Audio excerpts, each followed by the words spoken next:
आप सभी को मेरा प्यार भरा नमस्कार।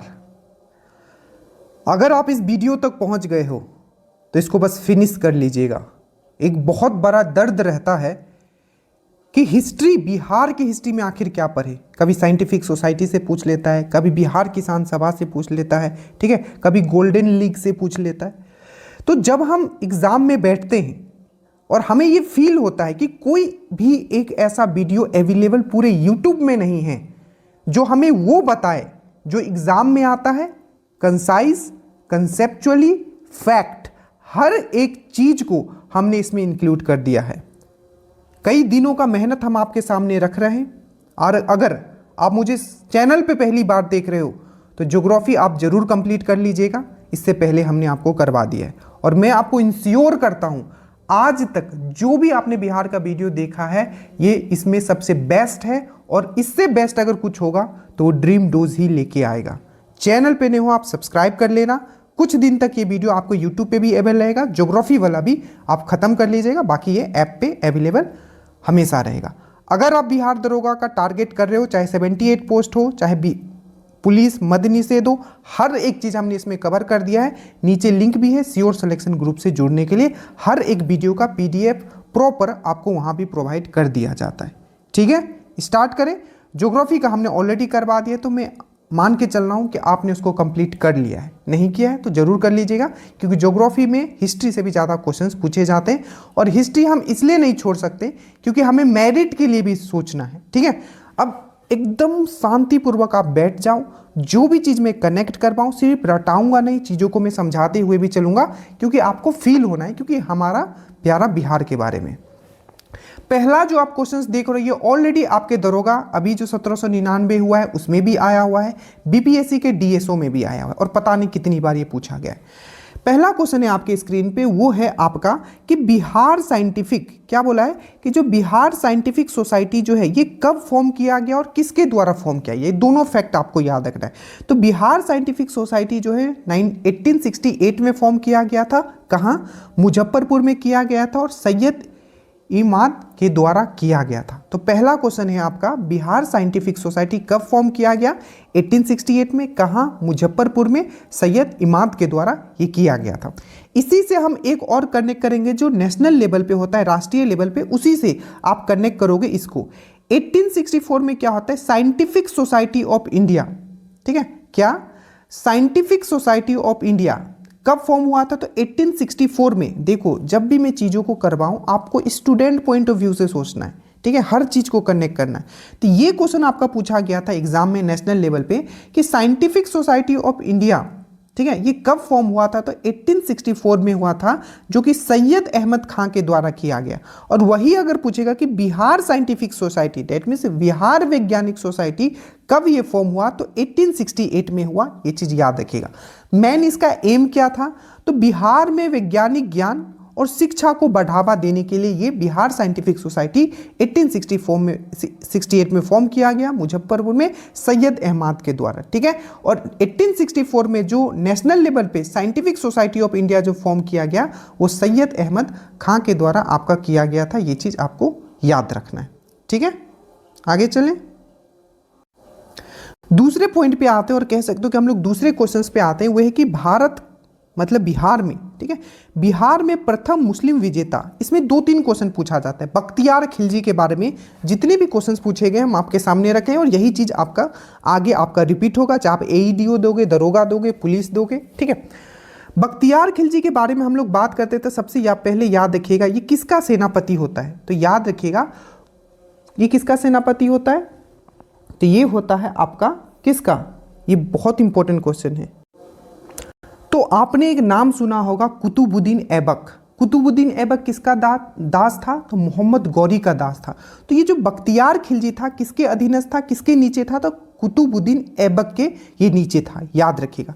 तो बख्तियार खिलजी से आप क्या क्या क्वेश्चन पूछा गया उस पर हम लोग डायरेक्टली आते हैं। सबसे पहला, बिहार का पहला कोई मुस्लिम विजेता, मतलब बिहार को जीतने वाला पहला कोई मुस्लिम विजेता कौन था? तो आपको याद रखना है कि बिहार को जीतने वाला प्रथम मुस्लिम विजेता जो था वो कौन था? तो बख्तियार खिलजी, पहला मुस्लिम विजेता जिसने बिहार को जीता। तो आप क्या बोलोगे? बख्तियार खिलजी। दूसरा क्वेश्चन आपको पूछा जाएगा कि तुर्क, क्योंकि क्या थे ये, तुर्क मुस्लिम थे, तो तुर्क का संस्थापक, बिहार में तुर्क मुस्लिमों का संस्थापक किसको जाना जाता है, तो आप बोलोगे बख्तियार खिलजी। तो ये दो क्वेश्चन याद रखिएगा, बिहार का प्रथम मुस्लिम विजेता बख्तियार खिलजी। तुर्क सत्ता का संस्थापक किसको माना जाता है बिहार में, तो बख्तियार खिलजी। ठीक है, ये याद रखिएगा। जब बख्तियार खिलजी से तीन चीज आपको यहां से याद रखना है। जब बख्तियार खिलजी आया, सबसे पहले इसने क्या किया, आपका नालंदा यूनिवर्सिटी को नष्ट कर दिया।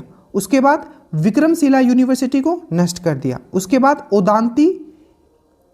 ओदांतीपुर विश्वविद्यालय या यूनिवर्सिटी को नष्ट कर दिया। अब यहां से जो जो क्वेश्चंस पूछेगा आप ध्यान से समझना, ठीक है।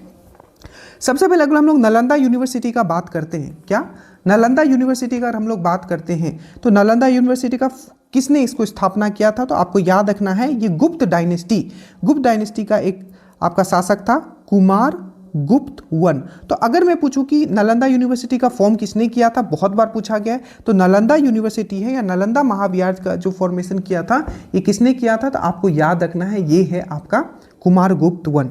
उसी प्रकार से जो विक्रमशिला यूनिवर्सिटी का फॉर्मेशन किसने किया था, तो ये पाल डायनेस्टी का एक राजा था जिसका नाम था आपका धर्मपाल। क्या नाम था, धर्मपाल।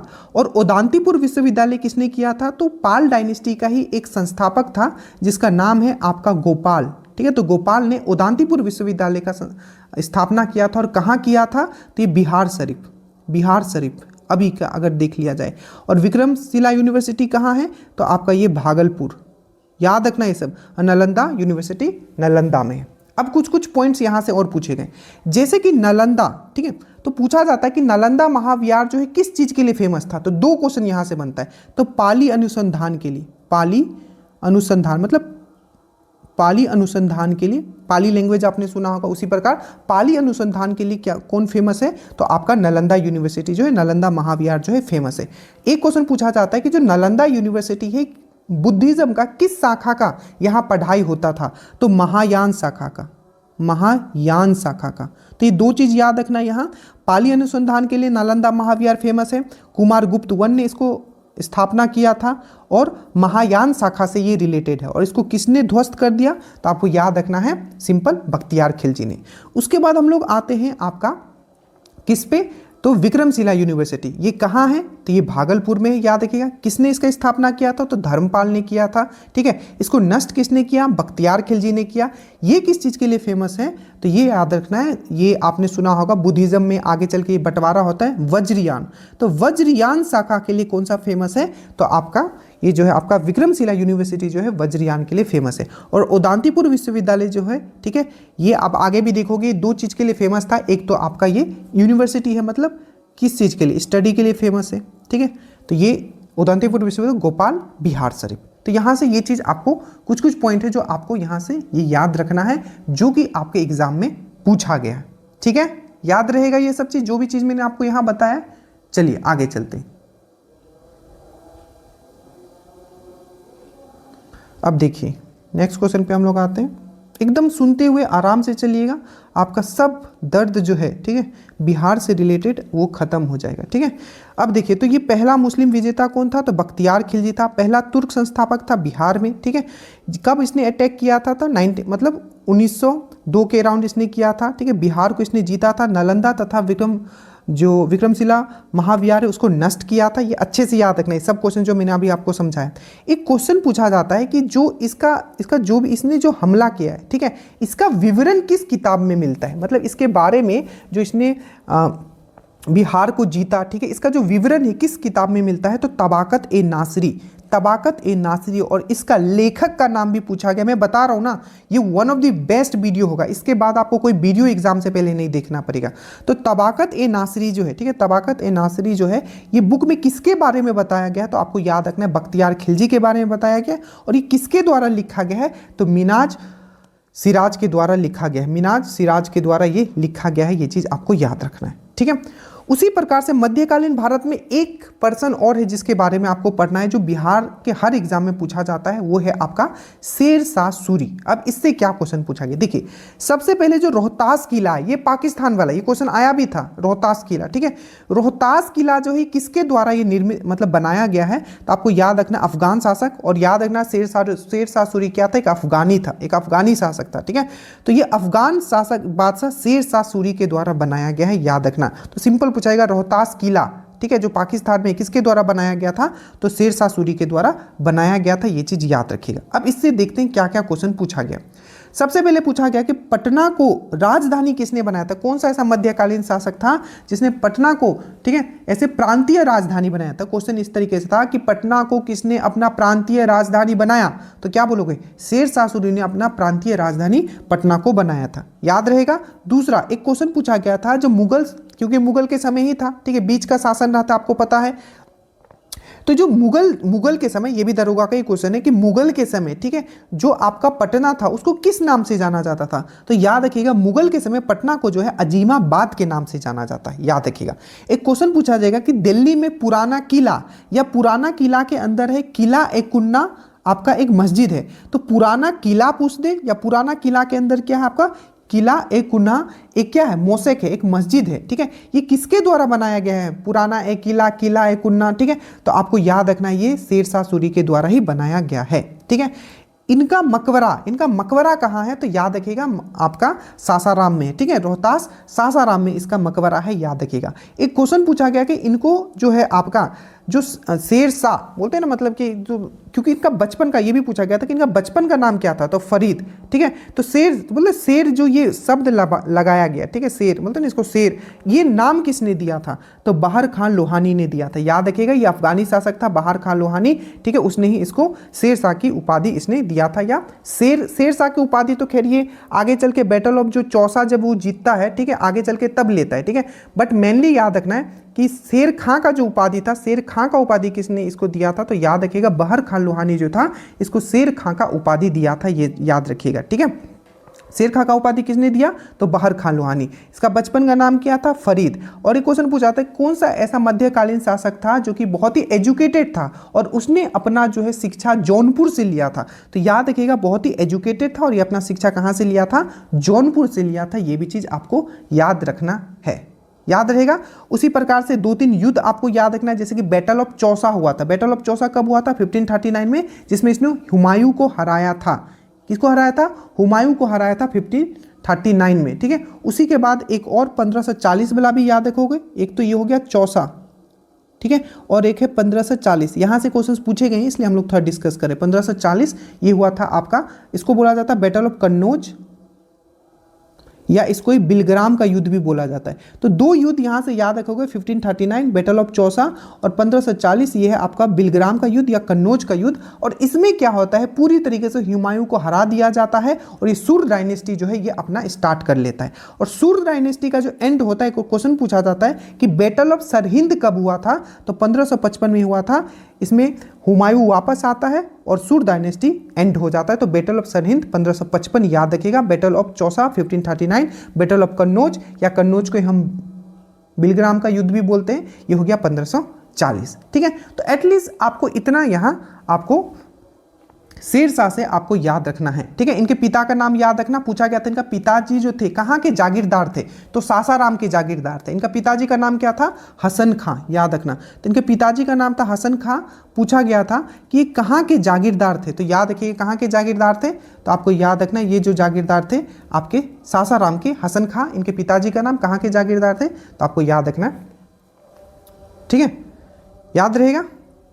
इसी से मैं एक चीज कनेक्ट करवा देता हूं, अकबर को मैं कनेक्ट करवा देता हूं, अकबर से क्या क्वेश्चन पूछा गया था, ठीक है। देखो 2-3 क्वेश्चन है जो मैं यही कनेक्ट करवा दूं ताकि फिर आपको मध्यकालीन भारत में फिर आपको टेंशन ही नहीं हो, ठीक है। एक बार क्वेश्चन पूछा गया था कि जो अकबर जो है, अकबर, ये सब हम लोग पढ़ते हैं बट बिहार के रेस्पेक्ट में पढ़ रहे हैं कि अकबर ने, ठीक है, बिहार पे अधिग्रहण कब कर लिया था, मतलब बिहार को कब कवर कर लिया था, अपने प्रांत में मिला लिया था। डायरेक्ट क्वेश्चन पूछा गया था, तो बिहार को 1576 में इसने मिला लिया था या अधिकार इस पे कर लिया था, याद रखिएगा, ठीक है। अच्छे से याद रखना, ठीक है। अधिकार इस पे कर लिया था। और मुगल प्रांत में कब इसको मिला लिया था, मतलब अधिकार तो इसने कब किया, 1576 में बिहार पे अधिकार कर लिया, और मुगल प्रांत में कब मिला लिया, तो 1580 में मिला लिया, याद रखना। एक और क्वेश्चन पूछा जाता है कि कौन सा ऐसा मुगल शासक था, ठीक है, जिसका राज्य अभिषेक जो है पहली बार, ठीक है, आपका बिहार में हुआ था। तो याद रखिएगा, पहला मुगल शासक जिसका बिहार में राज्य अभिषेक हुआ था वो हुआ था 1713 में। आप समझ गए होंगे, इसका 1713 से 1719 इसका शासन काल रहता है, सब पढ़ाया हुआ। ये है फर्रुखसियार। तो कौन सा ऐसा शासक था, मुगल शासक, ठीक है, कौन सा ऐसा मुगल शासक था जिसका जो आपका राज्याभिषेक जो है पहली बार पटना में हुआ था, या आप कह सकते हो बिहार में हुआ था, तो वो था आपका फर्रुखसियार था। ये भी चीज़ आपको याद रखना है, ठीक है। तो ये सब कुछ पॉइंट्स हैं जो आपको याद रखना ही चाहिए, क्योंकि ये सब क्वेश्चंस पूछे जाते हैं और बहुत ही इंपॉर्टेंट है। मैंने सब चीज़ आपको एक साथ ही यहाँ कनेक्ट करवा दिया है, ठीक है, याद रहेगा। उसके बाद आप एक क्वेश्चन आता है कि महावीर स्वामी का जन्म, ठीक है, महावीर स्वामी 2-3 क्वेश्चन पूछेंगे, मैं वहाँ फिर से कर। महावीर स्वामी, आपको पता है जैन धर्म एंड बौद्ध धर्म ये दोनों बहुत इंपॉर्टेंट है, क्योंकि बिहार से रिलेटेड है, तो वो हमने नेशनल हिस्ट्री में भी हमने आपको पढ़ाया है। बट यहाँ देख लेते हैं जो क्वेश्चन बिहार के रेस्पेक्ट में, महावीर स्वामी को मोक्ष स्थान, मतलब इनका मोक्ष इनको कहाँ मिला, मतलब इनका अंत कहाँ हुआ था शरीर का, तो ये है आपका पावापुरी। देखो एक क्वेश्चन आपको पूछा गया था कि जो महावीर स्वामी का जन्म कब हुआ था, तो 540 बीसी में हुआ था, अच्छे से याद रखना, पहला क्वेश्चन। दूसरा क्वेश्चन, जितने भी तीर्थंकर थे सबके कुछ सिंबल थे, तो इनका सिंबल क्या था, तो लायन का था, याद रखिए। कितने नंबर के तीर्थंकर थे, तो 24वें नंबर के। इसका मैं कुछ और पॉइंट अभी करवाऊंगा, देखना, ठीक है, 24वें नंबर के तीर्थंकर। और जो जैनिज्म है उसमें 5 तरीके का आर्य सत्य बताया गया, जैसे कि झूठ नहीं बोलना है, ठीक है, जैसे कि झूठ नहीं बोलना है, ठीक है, संपत्ति जो होता है उसको क्या करना है, अप्रिग्रह नहीं करना। अप्रिग्रह मतलब संपत्ति का जमाकरण नहीं करना है, और हाई नहीं करना है, ठीक है, तो उसको अप्रिग्रह कहा जाता है, ठीक है। तो झूठ नहीं बोलना है पहला, ठीक है, हिंसा नहीं करना है दूसरा, ठीक है, अप्रिग्रह नहीं करना है, मतलब आपका अप्रिग्रह मतलब समझ गए ना, मतलब पैसा जमा नहीं करना, इकट्ठा नहीं करना है, और आपको झूठ भी नहीं बोलना है। और चौथा, पांचवा एक और था जो आपको महावीर, तो क्वेश्चन ये पूछा था कि महावीर स्वामी के द्वारा कौन सा जोड़ा गया है, ठीक है, तो ब्रह्मचार्य जो है, पांचवा आर्य सत्य जो है आपका जैनिज्म में, वो है आपका ब्रह्मचार्य जो है आपका इनके द्वारा जोड़ा गया है, आपको अच्छे से याद रखना है, ठीक है। एक बार मैं आपको ये करवा देता हूं, क्योंकि ये हमेशा पूछा जाता है। कुछ टोटल कितने तीर्थंकर थे, 24 तीर्थंकर थे, ठीक है, उसमें से हमेशा पूछा जाता है ऊपर का 3 नीचे का 4 आपको याद रखना है। तो टोटल तीर्थंकर कितने हैं, तो आपको याद रखना है टोटल तीर्थंकर जो है 24 में है, और 24वें नंबर के कौन थे, तो आपको याद रखना है महावीर स्वामी। इनका सिंबल क्या था, सिंह था, ठीक है। अब देखो पहला कौन है, ऋषभ देव, इनको आदिनाथ भी बोला जाता है। ऋषभ देव, आदिनाथ, ये इनका ही नाम है, पहले नंबर के थे, इनका सिंबल था बैल। दूसरा कौन था, अजीतनाथ, इनका सिंबल क्या था, हाथी। तीसरा क्या था, संभवनाथ, इनका सिंबल क्या था, अश्व मतलब घोड़ा, ठीक है। कम से कम 3 ऊपर का यहाँ याद रखोगे। और एक जो आपके इसमें महिला थी जिनका नाम था मालीनाथ, ठीक है, मालीनाथ जो कि महिला थी और 19वें नंबर की थी, इनका था कलश। तो कलश कौन उठाती है, महिला, ठीक है। उसके बाद 21वां याद रखना, ठीक है, नीलकमल इनका सिंबल था, 9 से आता है नेमीनाथ। और 22वां अरस्थैन्वी, ठीक है, और आपका पारसनाथ आपका 23 नंबर के और 24वें नंबर के हैं आपके महावीर स्वामी। ये मैं क्यों करवा रहा हूं, क्योंकि इससे क्वेश्चंस रहता है। ऊपर का 3 नीचे का मैंने जो 4 करवाए, कम से कम इतना जरूर याद रखना। नेमिनाथ 21 में है, एरेस्थेनमी 22 में है, पारसनाथ 23 में है और 24 में महावीर है। 2 इनका क्या हुआ था, समिति हुआ था। पहला जैन समिति जो हुआ था, डेट याद रखना, 300 ईसा पूर्व हुआ था, पाटलिपुत्र में हुआ था और अध्यक्ष था स्थूलभद्र।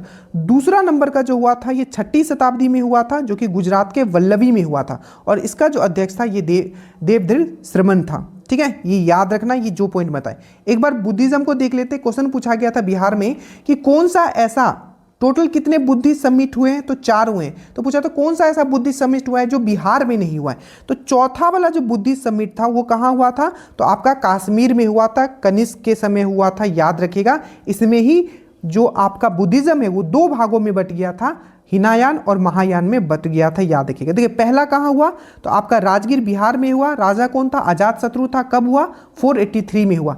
दूसरा कहाँ हुआ, वैशाली में हुआ। राजा कौन था, काला अशोका, 383, ठीक है। तीसरा पाटलिपुत्र अशोका के समय हुआ, 250 BC। और लास्ट वाला कश्मीर में हुआ, कुंडलवन में, कनिष्क के समय, और आपका प्रथम ईस्वी में हुआ। मतलब किसकी अध्यक्षता में हुआ था? तो पहला महाकश्यपा का, दूसरा सावाकमी का, तीसरा मुगलपुटीसा का और चौथा वासुमित्रा और अश्वघोष आपको याद रखना है। ठीक है, अब यहाँ ना मैं कुछ आपको एंशियंट हिस्ट्री से करवा दे रहा हूँ, 2-3 पॉइंट बस, आप धैर्य बनाए रखिएगा। ठीक है, आपको कभी एग्जाम से पहले कोई चीज़ दूसरा देखना नहीं पड़ेगा। ठीक है, यहाँ है, अगर हम लोग बिहार को इस तरीके से हम लोग ड्रॉ करते हैं, ठीक है, बिहार को मैं इस तरीके से ड्रॉ कर देता हूँ, तो बिहार में क्या था? टोटल 3 महाजनपद था। एक ऊपर में आपने पढ़ा होगा जिसको वज्जी बोला जाता था, याद रखना, वज्जी महाजनपद। अब टोटल महाजनपद कितने हैं? 16 महाजनपद, 3 उसमें बिहार में। वज्जी का कैपिटल था आपका क्या? वैशाली। या वज्जी का, और वज्जी का ये क्या? महाजनपद। इसमें बहुत सारे स्टेट रहते थे, ये तो पूरा जनपद, जब जनपद मिला तब महाजनपद बना, तो इसमें बहुत सारे स्टेट होते थे। तो वज्जी का कैपिटल था वैशाली, और वज्जी का ही भाग था कौन? आपका लिच्छवी। ठीक है, क्या था? लिच्छवी। और यही क्वेश्चन पूछा जाता है कि पूरे दुनिया का पहला गणतंत्र राज्य कौन था? तो वो भी लिच्छवी था। और लिच्छवी किसका भाग था? तो वज्जी महाजनपद का भाग था। तो वज्जी बोले, उसका भी कैपिटल वैशाली बोलोगे, लिच्छवी बोले, और तो इसका भी कैपिटल आप क्या बोलोगे? वैशाली बोलोगे। ठीक है, और दूसरा जो था, एक था मगध यहाँ और एक था आपका अंग। तो अंग महाजनपद का जो था, अंग महाजनपद का याद रखिएगा कैपिटल क्या था? चंपा। ठीक है, चंपा। और मगध का आपको सबको पता होगा, मगध जो सबसे पावरफुल महाजनपद था, ठीक है, उसका जो आपका कैपिटल था ये था आपका प्रारंभिक जो था आपका राजगीर, या इसको गिरिव्रज बोला जाता है, गिरिव्रज। तो राजगीर या गिरिव्रज, और आगे चल के ये हो जाता है पाटलिपुत्र। ठीक है, तो याद रखना ये तीनों टोटल कितने महाजनपद? 3 महाजनपद। उत्तर में कौन सा था? पूछ लिया जाएगा, उत्तर में कौन था? वज्जी का कैपिटल वैशाली, और वज्जी का ही पार्ट था। और एक क्वेश्चन पूछा गया था, याद आ गया, जो आपका आम्रपाली थी, पूछा जाता है कि आम्रपाली जो थी, ठीक है, आम्रपाली जो थी कहाँ की नगर वधु थी? सोचो, आम्रपाली कहाँ की नगर वधु थी? तो वो भी आपकी लिच्छवी की ही थी। ठीक, और इनडायरेक्टली वो वज्जी का पार्ट था। ठीक है, तो आम्रपाली कहाँ की थी? नगर वधु। तो लिच्छवी का आपको ये चीज़ याद रखना है। ठीक है, ये चीज़ अच्छे से याद रखिएगा। और याद रखिएगा कि दक्षिण में 2 था, एक था राजगीर और गिरिव्रज, ये मगध का कैपिटल था, और एक था अंग महाजनपद, ये चंपा का कैपिटल था। ये वही अंग है जो दुर्योधन ने किसको दिया था? कर्ण को दिया था। ठीक है, जब उसका बेइज्जती कर दिया, मतलब माइथोलॉजिकल तरीके से भी मैं थोड़ा इसको कनेक्ट कर दिया। अब यहाँ ध्यान से सुनिए, ये जो आपका मिथिला वाला रीजन है, मिथिला वाला रीजन थोड़ा एंशियंट हिस्ट्री से पूछा जाता है क्वेश्चन, तो मिथिला वाला रीजन है, उस समय इसको विदह भी बोला जाता था, विदह, जिसमें नेपाल का भी अभी कुछ भाग है। तो मिथिला वाला रीजन, या उसको आप बोलो विदह, इस पे जो राजा था उसका नाम था जनक। राजा जनक राज्य करते। तो पूछा जाएगा विदह वाला एरिया पे कौन राज्य करते थे? तो राजा जनक। और इनसे क्वेश्चन ये पूछा जाता है कि इनके समय कौन से विद्यमान इनके कोर्ट में रहते थे? तो जो सबसे ज्यादा बार पूछा गया है, याद रखिएगा, यज्ञनावाल्क्य, इनका नाम है YAJNAVALKY। ये एक क्या थे? एक साधु थे, इंग्लिश में बोला जाता है इनको सेग बोला जाता है। तो यज्ञवाल्क्य जो थे इनके शासन काल में थे। तो यज्ञवाल्क्य जनक के कोर्ट में थे, याद रखिएगा, पूछा गया है क्वेश्चन। ठीक है, उसके बाद है अष्टवाक्रा। ठीक है, अष्टवाक्रा। ठीक है, और एक महिला थी, ऐसे बहुत थे बट ये 3 का नाम याद रखिएगा, ये क्वेश्चन पूछा गया। यज्ञवाल्क्य एक साधु थे, गार्गी एक महिला साधु थी, और आपका यह अष्टवाक्रा ये भी एक स्कॉलर थे, एक विद्वान थे। तो ये तीनों किसके शासनकाल में रहते थे? जनक के। जनक कहाँ के राजा थे? ये विदह वाला जो क्षेत्र है आपका मिथिला क्षेत्र, ऊपर आपका नेपाल वाला क्षेत्र जो है वो सबको ये कवर करते हैं। ठीक है, मध्यकालीन भारत का हमने बात किया, तो कुछ एक पॉइंट जो है मध्यकालीन भारत से मैं आपको कनेक्ट कर देता हूँ। ठीक है, एक कर्नाड डायनेस्टी आया था। ठीक है, कर्नाड, मिथिला वाला जो क्षेत्र मैंने अभी बताया उसमें ये मध्यकालीन भारत का बात है, वो एंशियंट वाला इससे पहले मैंने आपको बताया। तो मध्यकालीन, एंशियंट वाला मतलब प्राचीन भारत, और मध्यकालीन मतलब मिडिवल हिस्ट्री। तो मध्यकालीन का अगर मैं बात करूं तो एक आपने डायनेस्टी सुना होगा, कर्नाड डायनेस्टी, KARNATA, कर्नाड इस तरीके से लिखा जाता है इंग्लिश में, कर्नाड डायनेस्टी। ठीक है, कर्नाड डायनेस्टी। तो कर्नाड डायनेस्टी सबसे पहले कौन सा वाला क्षेत्र में था? आपको समझ जाना है ये सब चीज। ठीक है, कर्नाड ये मिथिला वाला जो क्षेत्र। ठीक है, तो कर्नाड डायनेस्टी यहाँ था। तो पहला क्वेश्चन पूछा जाता है इसके फाउंडर कौन थे? तो नन्यदेव, याद रखना, नन्यदेवा या नन्यदेव। ठीक है, और इन्होंने कैपिटल किसको बनाया था? तो सिमरावगढ़ को, याद रखना, सिमरावगर। तो नन्यादेव, सिमरावगर और कन्नड़ डायनेस्टी आपको यहाँ से याद रखना है, ये बहुत ही इंपॉर्टेंट है। ठीक है, तो इतना चीज़ आपको यहाँ समझाना था। अब वापस आ जाते हैं हम लोग। यहाँ क्वेश्चन पूछा गया कि नालंदा विश्वविद्यालय जो था, ठीक है, नालंदा विश्वविद्यालय जो था उसके आचार्य कौन नहीं थे। 4 ऑप्शन दिया हुआ था, जिसमें नागार्जुन था, शिलभद्र था, शांतिरचि था, स्थिरमति था, गुणमति था, ज्ञान, इसको मैंने लिख दिया। तो कौन इसके नहीं थे, तो याद रखिएगा जो आपका कौटिल्य जो है वो आपका नालंदा विश्वविद्यालय में टीचर नहीं थे, आचार्य नहीं थे। याद रखना है, क्वेश्चन बहुत बार पूछा गया। कौटिल्य को हम लोग विष्णुगुप्त के नाम से जानते हैं। ये वही कौटिल्य है जिसके सहयोग से चंद्रगुप्त मौर्य ने, ठीक है, चंद्रगुप्त मौर्य ने आपका नंद डायनेस्टी का खात्मा करके आपका मौर्य डायनेस्टी का फॉर्मेशन किया था। तो कौटिल्य याद रखिएगा, इसको विष्णुगुप्त के नाम से जाना जाता है। ठीक है, और ये किसके गुरु थे, तो आपको चंद्रगुप्त मौर्य के गुरु थे। ठीक है, और ये भी पूछा गया है, इन्होंने एक बुक लिखा था अर्थशास्त्र। ठीक है, तो अर्थशास्त्र किसने लिखा है, तो अर्थशास्त्र जो है कौटिल्य ने लिखा है। ये भी चीज याद रखिएगा। ठीक है, बहुत इंपॉर्टेंट है, ये सब चीज आपको याद रखना है। आगे चले, अब एक क्वेश्चन मैं आप पे छोड़ देता हूं, मुझे ये बताना कि जो चलो ये छोड़ दो, मैं इसमें पीछे मिल जाएगा आपको। ये हो गया। तो ये जो बाकी जो है नागार्जुन, शिलभद्र, शांतिरचि, स्थिरमति, गुणमति, ठीक है, ज्ञानचंद्र, ये सब जितने भी थे ये आपके कहाँ के आचार्य थे, आपको याद रखना है, नालंदा विश्वविद्यालय के। ठीक है, याद रखेंगे। और कौटिल्य कहाँ के आचार्य थे, ये आपके तक्षशिला के। ये अभी देखोगे बिहार से बाहर बोल रहा हूँ, इंडिया से भी बाहर, तक्षशिला के। ठीक है, तक्षशिला के आचार्य थे, याद रखना, नालंदा के नहीं थे। यहाँ दिया आपका नागार्जुन, इनका कुछ चीज याद रखना है, किसके शासनकाल में थे, मतलब किस राजा के कोर्ट में थे, तो कनिष्क के। अच्छे से याद रखना, कनिष्क के, नागार्जुन कनिष्क के। इसको एंस्टाइन पूछा जाता है, एंस्टाइन ऑफ इंडिया, भारत का एंस्टाइन किसको बोला जाता है, तो नागार्जुन को बोला जाता है। क्वेश्चन पूछा जाता है शून्यवाद का सिद्धांत किसने दिया था, तो ये भी याद रखिएगा, नागार्जुन ने दिया था। ठीक है, अगर एंशिएंट हिस्ट्री का बात करें तो आपने पाषाण काल सुना होगा, तो बिहार से बार बार एक क्वेश्चन पूछ लिया जाता है। ऐसा कौन 4 ऑप्शन दे देगा, पूछ लेगा इसमें से कौन सा है जिससे हमें नव पाषाण काल के बारे में पता चलता है, बिहार का ऐसा कौन सा स्थल है। ठीक है, तो आपको याद रखना है चिरांद। चिरांद कहाँ है, तो ये सारण में है, आपको अच्छे से याद रखना है। अब देखो, नव पाषाण काल का बात करें तो जो चिरांद है आपको याद रखना है, ये बिहार में है, सारण डिस्ट्रिक्ट में, जहां से हमें क्या नव पाषाण काल के बारे में पता चलता है। क्यों पता चलता है, क्योंकि यहाँ हड्डियों से बना हुआ उपकरण मिला है। तो याद रखना, चिरांद में हड्डियों से बना उपकरण मिला है। ये नव पाषाण कालीन स्थल है। नव पाषाण कालीन मतलब होता है न्यू स्टोन एज। क्या होता है, न्यू स्टोन एज। कुछ प्लेस और है जो नव पाषाण काल जो आपको याद रखना है, जैसे चेचर कहाँ है, तो वैशाली में है। सेनुआर कहाँ है, तो रोहतास में है। ठीक है, मनेर कहाँ है, आपको पता होगा, सोन नदी जो है पटना में, कहाँ मिलता है, तो मानेर में ही मिलता है। तो मानेर पटना में है और ताराडीह बोधगया में। इतनी सुंदरता से हमने यहाँ मैनेज कर दिया ताकि आपको फिर कुछ सोचना ही ना पड़े। तो चिरांद याद रखेगा, सारण में नव पाषाण कालीन स्थल है, यहाँ से आपको हड्डियों के बना हुआ उपकरण मिला है।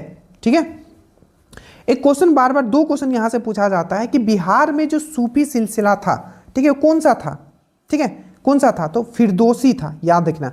तो बिहार में स्थापित सूफी सिलसिला कौन सा था, तो फिरदौसी था। और एक बार ये पूछ लिया कि सैफुद्दीन मनेरी जो थे, ठीक है, ये किस सिलसिला से रिलेटेड थे, किस सूफी सिलसिला से रिलेटेड थे, तो ये फिरदौसी। ये दोनों क्वेश्चन पूछा गया है। ठीक है, तो बिहार में स्थापित सूफी सिलसिला कौन सा था, तो फिरदौसी था, आपको अच्छे से याद रखना है।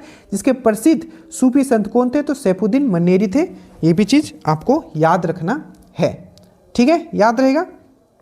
चलिए, बिहार शरीफ मैंने बता दिया, बिहार शरीफ जो कि नालंदा में है। ठीक है, तो मध्यकालीन में तो ये जो बिहार शरीफ है, मैंने अभी बताया, ओदांतीपुर जो विश्वविद्यालय था जिसको किसने बनाया था, गोपाल ने बनाया था। ठीक है, तो किस चीज के लिए फेमस था, तो एक विद्या के लिए और धार्मिक केंद्र, दोनों चीज के लिए फेमस था आपका बिहार शरीफ। ठीक है, अब आते हैं हम लोग जो यूरोपियन कंपनी थे उससे रिलेटेड भी क्वेश्चंस पूछे जाते हैं। अब बहुत ही बेसिक क्वेश्चन और बार बार वही पूछा जाता है। देखो ध्यान से, अगर हम लोग यूरोपियन कंपनी का बात करते हैं, यहां जाओ, अगर हम लोग यूरोपियन कंपनी का बात करते हैं तो जो पहला कंपनी, जैसे कि भारत में पहला यूरोप कौन आया, मतलब यूरोपियन कौन सा देश पहला आया, कौन सा यूरोपियन देश भारत में पहला आया, तो आप बोलोगे पुर्तगाली लोग आए थे। तो उसी प्रकार से बिहार में सबसे पहले कौन यूरोपियन आए, तो आपको याद रखना, पहला यूरोपियन जो भारत में आया था वो था आपका पुर्तगाली थे, याद रखिएगा। बट आपको पता है, क्या पता है कि आपका जो बिहार था वो भी किसका भाग था, तो तो उस समय तो वो बंगाल का भाग था।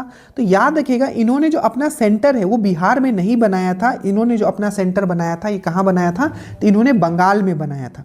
इवन आपको 2-3 चीज़ में यहाँ से पॉइंट कर देता हूँ। अगर हम लोग पुर्तगाली के बारे में हम लोग बात करते हैं तो इनसे क्वेश्चन पूछा जाता है कि कौन सा ऐसा यूरोपियन कंपनी था, ठीक है, जिसने बे ऑफ बंगाल को लूट मार के लिए यूज किया था, लूट मार के लिए बे ऑफ बंगाल को यूज करते थे, तो वो थे आपके पुर्तगाली। तो कौन सा ऐसा यूरोपियन कंट्री था जो बे ऑफ बंगाल को ऐसे लूट मार के लिए यूज करता था, तो आपको याद रखना है पुर्तगाली। दूसरा क्वेश्चन पूछा गया है कौन सा ऐसा इसका एक आपका गवर्नर था जिसका नाम था फ्रांसिस्को डी एल्मीडा, फ्रांसिस्को डी एल्मीडा।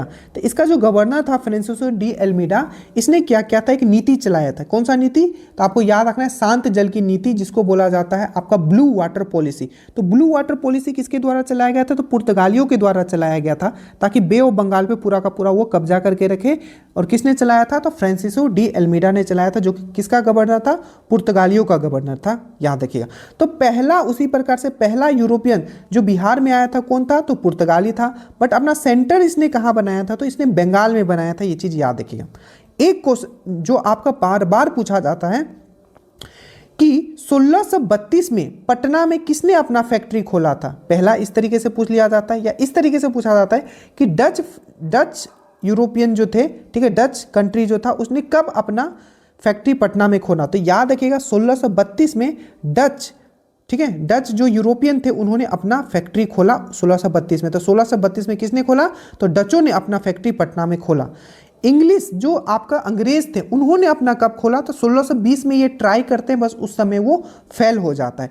तो 1651 में याद रखिएगा अंग्रेज अपना फैक्ट्री पटना में खोलते हैं, 1632 में डच खोलते हैं, ठीक है, 1651 में आपका इंग्लिश खोलता है। सबसे पहले आपका पुर्तगाली आता है, पर ये अपना सेंटर कहाँ बनाता है, बंगाल में बनाता है, और बे ऑफ बंगाल को ऐसे ये लूट मार के लिए यूज करता है। और शांत जल का जो नीति चलाया गया था, इसका एक गवर्नर था आपका फ्रांसिस्को डी एल्मीडा, उसने ही चलाया था। ये भी चीज आपको याद रखना है, ठीक है, ये सब चीज याद रहेगा।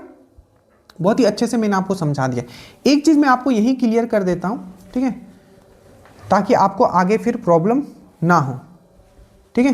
देखिए अभी तक आपने क्या समझा, जो बिहार जो है, अभी तक इससे बहुत सारे क्वेश्चंस अभी आगे आएंगे, तब समझा दूंगा, तो फिर रटने की जरूरत नहीं पड़ेगा। देखिए तीसरा दिल्ली दरबार आपको डेट याद रखना है। जो तीसरा दिल्ली दरबार जो लगा था ये 1911 में लगा था, ठीक है। इस समय आपका गवर्नर कौन था, तो याद रखिएगा हार्डिंग, लॉर्ड हार्डिंग सेकंड, ठीक है। लॉर्ड हार्डिंग सेकंड का टाइम पीरियड किसको किसको याद है, एकदम जुबान पे होना चाहिए, 1910 से 1916। ये सब क्यों इतना इंपॉर्टेंट है, जब एग्जाम में हमने आपको बताया है, एकदम इंपॉर्टेंट, गवर्नर जनरल का, वाइसराय का, सबका याद करना। तो तीसरा जो दिल्ली दरबार लगता है 1911 में लगता है। हार्डिंग उस समय क्या होता है, गवर्नर होता है, और राजा जॉर्ज पंचम और मैडम या क्वीन आप बोल सकते हो, जॉर्ज पंचम राजा और क्वीन मैरी, ठीक है, क्वीन मैरी जो है आपका भारत आती है, और कह सकते हो दिल्ली आती है। तो इसमें 3 घोषणा ये जॉर्ज पंचम करता है, ठीक है। और जॉर्ज पंचम को इसी दिल्ली दरबार में भारत का शासक भी घोषित किया जाता है, एम्पायर ऑफ इंडिया भी घोषित किया जाता है। पहला ये घोषणा ये करता है कि जो दिल्ली, जो आपका जो इंडिया का जो कैपिटल है वो क्या कर दिया गया था, ट्रांसफर किया जाएगा, मतलब कोलकाता से दिल्ली ट्रांसफर। तो याद रखना पहला घोषणा क्या करता है कि जो इंडिया का कैपिटल है वो कोलकाता से दिल्ली ट्रांसफर होगा। दूसरा ये घोषणा करता है जो बंगाल विभाजन जो हुआ है, ठीक है, 1905 में बंगाल विभाजन जो लॉर्ड कर्जन के द्वारा किया गया है, इसको रद्द किया जाएगा। तीसरा ये घोषणा करता है कि जो बिहार को संयुक्त, मतलब उड़ीसा के साथ, ठीक है, आपका एक नया प्रांत बनाया जाएगा जिसमें बिहार और उड़ीसा होगा, ठीक है, और इसको बंगाल के प्रांत से अलग किया जाएगा।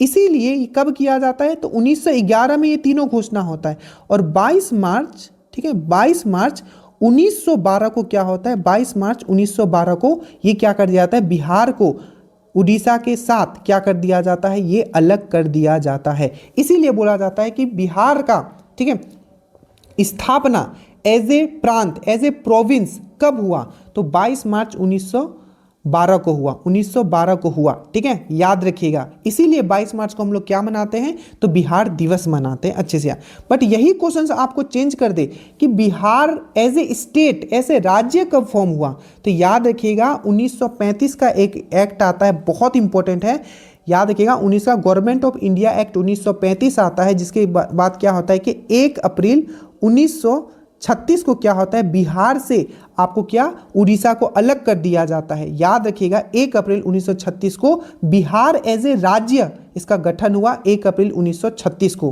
तो क्वेश्चन ये पूछा था, बिहार एज ए राज्य आपका 1 अप्रैल 1936 को गठन हुआ, क्योंकि उड़ीसा इससे अलग कर दिया गया। Bihar as a province, Bihar as a मतलब आपका प्रांत के रूप में कब ये बना, तो 22 मार्च 1912 को बना। ये सब क्वेश्चंस आपके आए हुए हैं, अच्छे से याद रखिएगा। 1935 के एक्ट के अंदर 1 अप्रैल 1936 को एज ए स्टेट इसको घोषित किया गया और आपका उड़ीसा को अलग कर दिया गया। और 1 अप्रैल से पूछा गया था इसीलिए कि उत्कल दिवस हम लोग कब मनाते हैं, क्योंकि इसी दिन उड़ीसा का भी फॉर्मेशन हुआ। तो उत्कल दिवस हम लोग कब मनाते हैं, तो 1 अप्रैल को मनाते हैं। इतने क्वेश्चंस मैं करवा दे रहा हूं कि फिर आपको कभी बाहर सोचना नहीं पड़ेगा, ठीक है। अब ये मैंने क्यों समझाया, अभी देखो कितने क्वेश्चंस इसी से पूछे गए, ठीक है। देखो तो डच ईस्ट कंपनी के बारे में आपको पता चल गया कि डच ईस्ट इंडिया कंपनी 1632 में पटना में अपना फैक्ट्री लगाया। तो 2-3 तरीके से पूछ लिया था, 1632 में किस यूरोपियन कंपनी ने अपना फैक्ट्री लगाया पटना में, तो डच ने लगाया। डच ईस्ट इंडिया कंपनी ने कब लगाया, तो 1632 में लगाया, याद रखना, ठीक है। पहला यूरोपियन कौन था जो बिहार में आया था, तो आप बोलोगे पहला यूरोपियन कंपनी जो बिहार में आया था वो था आपका पुर्तगाली थे। इसके बाद एक बंदोबस्त, भू राजस्व बंदोबस्त आया था। 3 तरीके का आपने पढ़ा होगा, महलवारी, जमींदारी, ठीक है। इस तरीके से आपने 3 तरीके का, महलवारी, जमींदारी, ठीक है। तो उसमें से जो आपका एक है बहुत ही इंपॉर्टेंट, जो बिहार के रेस्पेक्ट में आपको पढ़ना है, जिसको हम लोग बोलते हैं स्थायी बंदोबस्त भी इसको हम लोग बोलते हैं, इसको जमींदारी बंदोबस्त भी बोलते हैं, या इसको हम लोग इस्तेमारी बंदोबस्त भी बोलते हैं, और इसको सूर्यास्त कानून भी बोलते हैं। फिर से इसको स्थायी बंदोबस्त भी बोलेंगे, ठीक है, जमींदारी बंदोबस्त भी बोलेंगे, इस्तेमारी भी बोलेंगे, और सूर्यास्त कानून इसलिए बोलेंगे क्योंकि सूर्यास्त होने से पहले लगान चुकाना पड़ता था। याद रखिएगा जो स्थायी बंदोबस्त था इसको जमींदारी बंदोबस्त इसलिए बोला जाता था क्योंकि जो अंग्रेज जो थे डायरेक्टली क्या करते थे, आपका जमींदारों से इससे लेन देन करते थे, ठीक है। ये कब आया था, तो याद रखिएगा 1793 में आया था। पहला पॉइंट याद रखना, जमींदारी बंदोबस्त या स्थायी बंदोबस्त कब आया, 1793 में आया। किसके शासनकाल में आया, लॉर्ड कॉर्नवालिस। लॉर्ड कॉर्नवालिस का समय काल क्या था, 1786 से 1793, अच्छे से याद रखना, ठीक है, 1786 से 1793, ठीक है। और ये कहाँ लागू हुआ, तो बिहार, बंगाल, उड़ीसा, इसीलिए बिहार के लिए इंपॉर्टेंट हो जाता है। तो ये जो स्थायी बंदोबस्त था या जमींदारी बंदोबस्त था या इस्तेमारी बंदोबस्त था, ये बिहार, बंगाल, उड़ीसा में सबसे पहले ये लगाया गया। आगे चल के कुछ भाग में वाराणसी हो गया, मद्रास में भी लगाया जाता है, पर इनिशियली आपका यही तीनों जगह लगाया जाता है। याद रखिएगा ये जो जमींदारी बंदोबस्त जो था पूरे भारत का, ब्रिटिश इंडिया जो था, जो पूरा भारत पे जितना उसने कब्जा किया था उसके कितने भूभाग पे लगाया गया था जमींदारी बंदोबस्त, तो 19% पे। याद रखिएगा इसमें क्या होता था, जितना भी राजस्व आता था, मतलब जितना भी उपज होता था उसका 10/11 भाग जो है, सोचो कितना कैसा इंसान था इन लोग, ब्रिटिश लोग। जितना उपज होता है, मतलब 11 अगर उपज हो रहा है तो उसका 10 भाग जो है ये ब्रिटिश ले जाता था, और 1/11 भाग जो रहता था वो सिर्फ जमींदार के पास रहता था। तो ये चीज़ था पूरा का पूरा जमींदारी बस। तो जमींदारी और स्थायी बंदोबस्त से एक क्वेश्चन और पूछ लिया है, ठीक है, कि इसका योजना किसने बनाया था, तो आपको याद रखना इसका योजना जो बनाया था ये जॉन सोर ने बनाया था। याद रखना ये पूछा गया है, ठीक है। वहाँ आपका ये कॉर्नवालिस स्थायी नहीं, तो जॉन सोर ने इसका बनाया है, आपको याद रखना है, ठीक है। अब हम लोग आते हैं, एक बहुत इंपॉर्टेंट टॉपिक है बिहार के एस्पेक्ट में, 1857 का रिवोल्ट, ठीक है। अब यहाँ समझना, देखो अगर हम 1897 का अगर हम लोग रिवोल्ट का बात करते हैं, ठीक है, तो सबसे पहले अगर इंडिया के रेस्पेक्ट में देखें, क्वेश्चन पूछा जाता है कि 1897 का रिवोल्ट जो है कहाँ से एक्चुअली स्टार्ट हुआ था, तो याद रखना 10 मई 1857, ठीक है, 10 मई 1857 ये मेरठ से स्टार्ट हुआ था, ठीक है। कहाँ से स्टार्ट हुआ था, मेरठ से स्टार्ट हुआ था, ठीक है, कहाँ से, मेरठ से स्टार्ट हुआ था, याद रखना। तो पूरे इंडिया में ये कहाँ से स्टार्ट हुआ, तो 10 मई, अच्छे से याद रखना, 1897 मेरठ से स्टार्ट हुआ। अब हम लोग बिहार के रेस्पेक्ट में देखते हैं।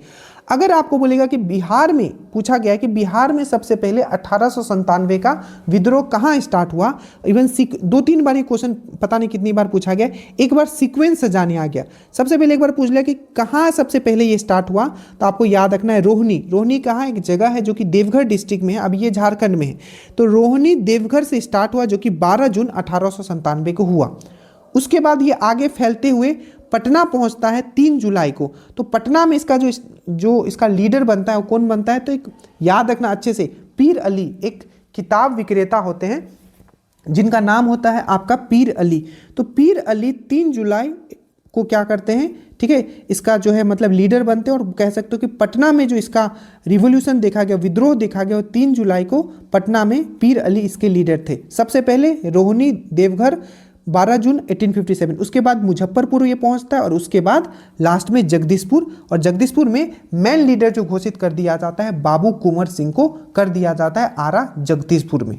ठीक है, अभी सीक्वेंस जैसे समझा है वैसे याद रखना। अब देखो क्वेश्चन क्या पूछा है कि 1897 भारतीय विद्रोह में बिहार के जगदीशपुर से कौन लड़े थे। पता नहीं कितनी बार किस किस तरीके से घुमा के पूछा, तो याद रखना जगदीशपुर लिखा हुआ, आरा लिखा हुआ या बिहार लिखा हुआ, ठीक है। तो वो कौन थे, तो बाबू कुंवर सिंह जो थे मेन लीडर यहाँ में थे, आपको अच्छे से याद रखना है। ठीक है, अब देखो यहाँ से क्या क्या क्वेश्चन पूछा गया। सबसे पहले तो 10 मई से याद रखना, सबसे पहले भारत में कब स्टार्ट हुआ, तो 10 मई 1857 मेरठ से स्टार्ट हुआ। ठीक है, उसके बाद पूछा गया बिहार में सबसे पहले कहाँ हुआ, तो 12 जून 1857 देवघर में हुआ।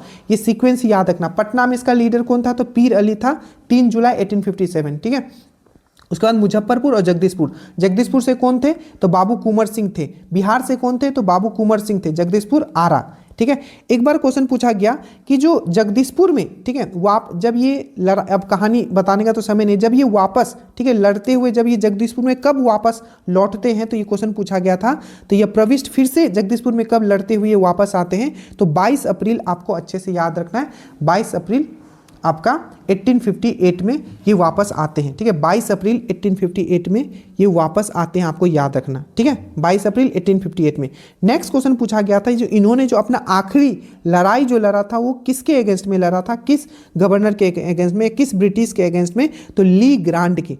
याद रखना, ली ग्रांट के, किसके, ली ग्रांट के अगेंस्ट में इन्होंने लड़ा था, ये भी चीज़ याद रखिएगा। ठीक है, तो आखिरी लड़ाई किसके अगेंस्ट में, ली ग्रांट के अगेंस्ट में। एक बार पूछा गया इनका देहांत कब हो गया, तो एंट्री लिए थे जगदीशपुर में 22 अप्रैल को 1858 को।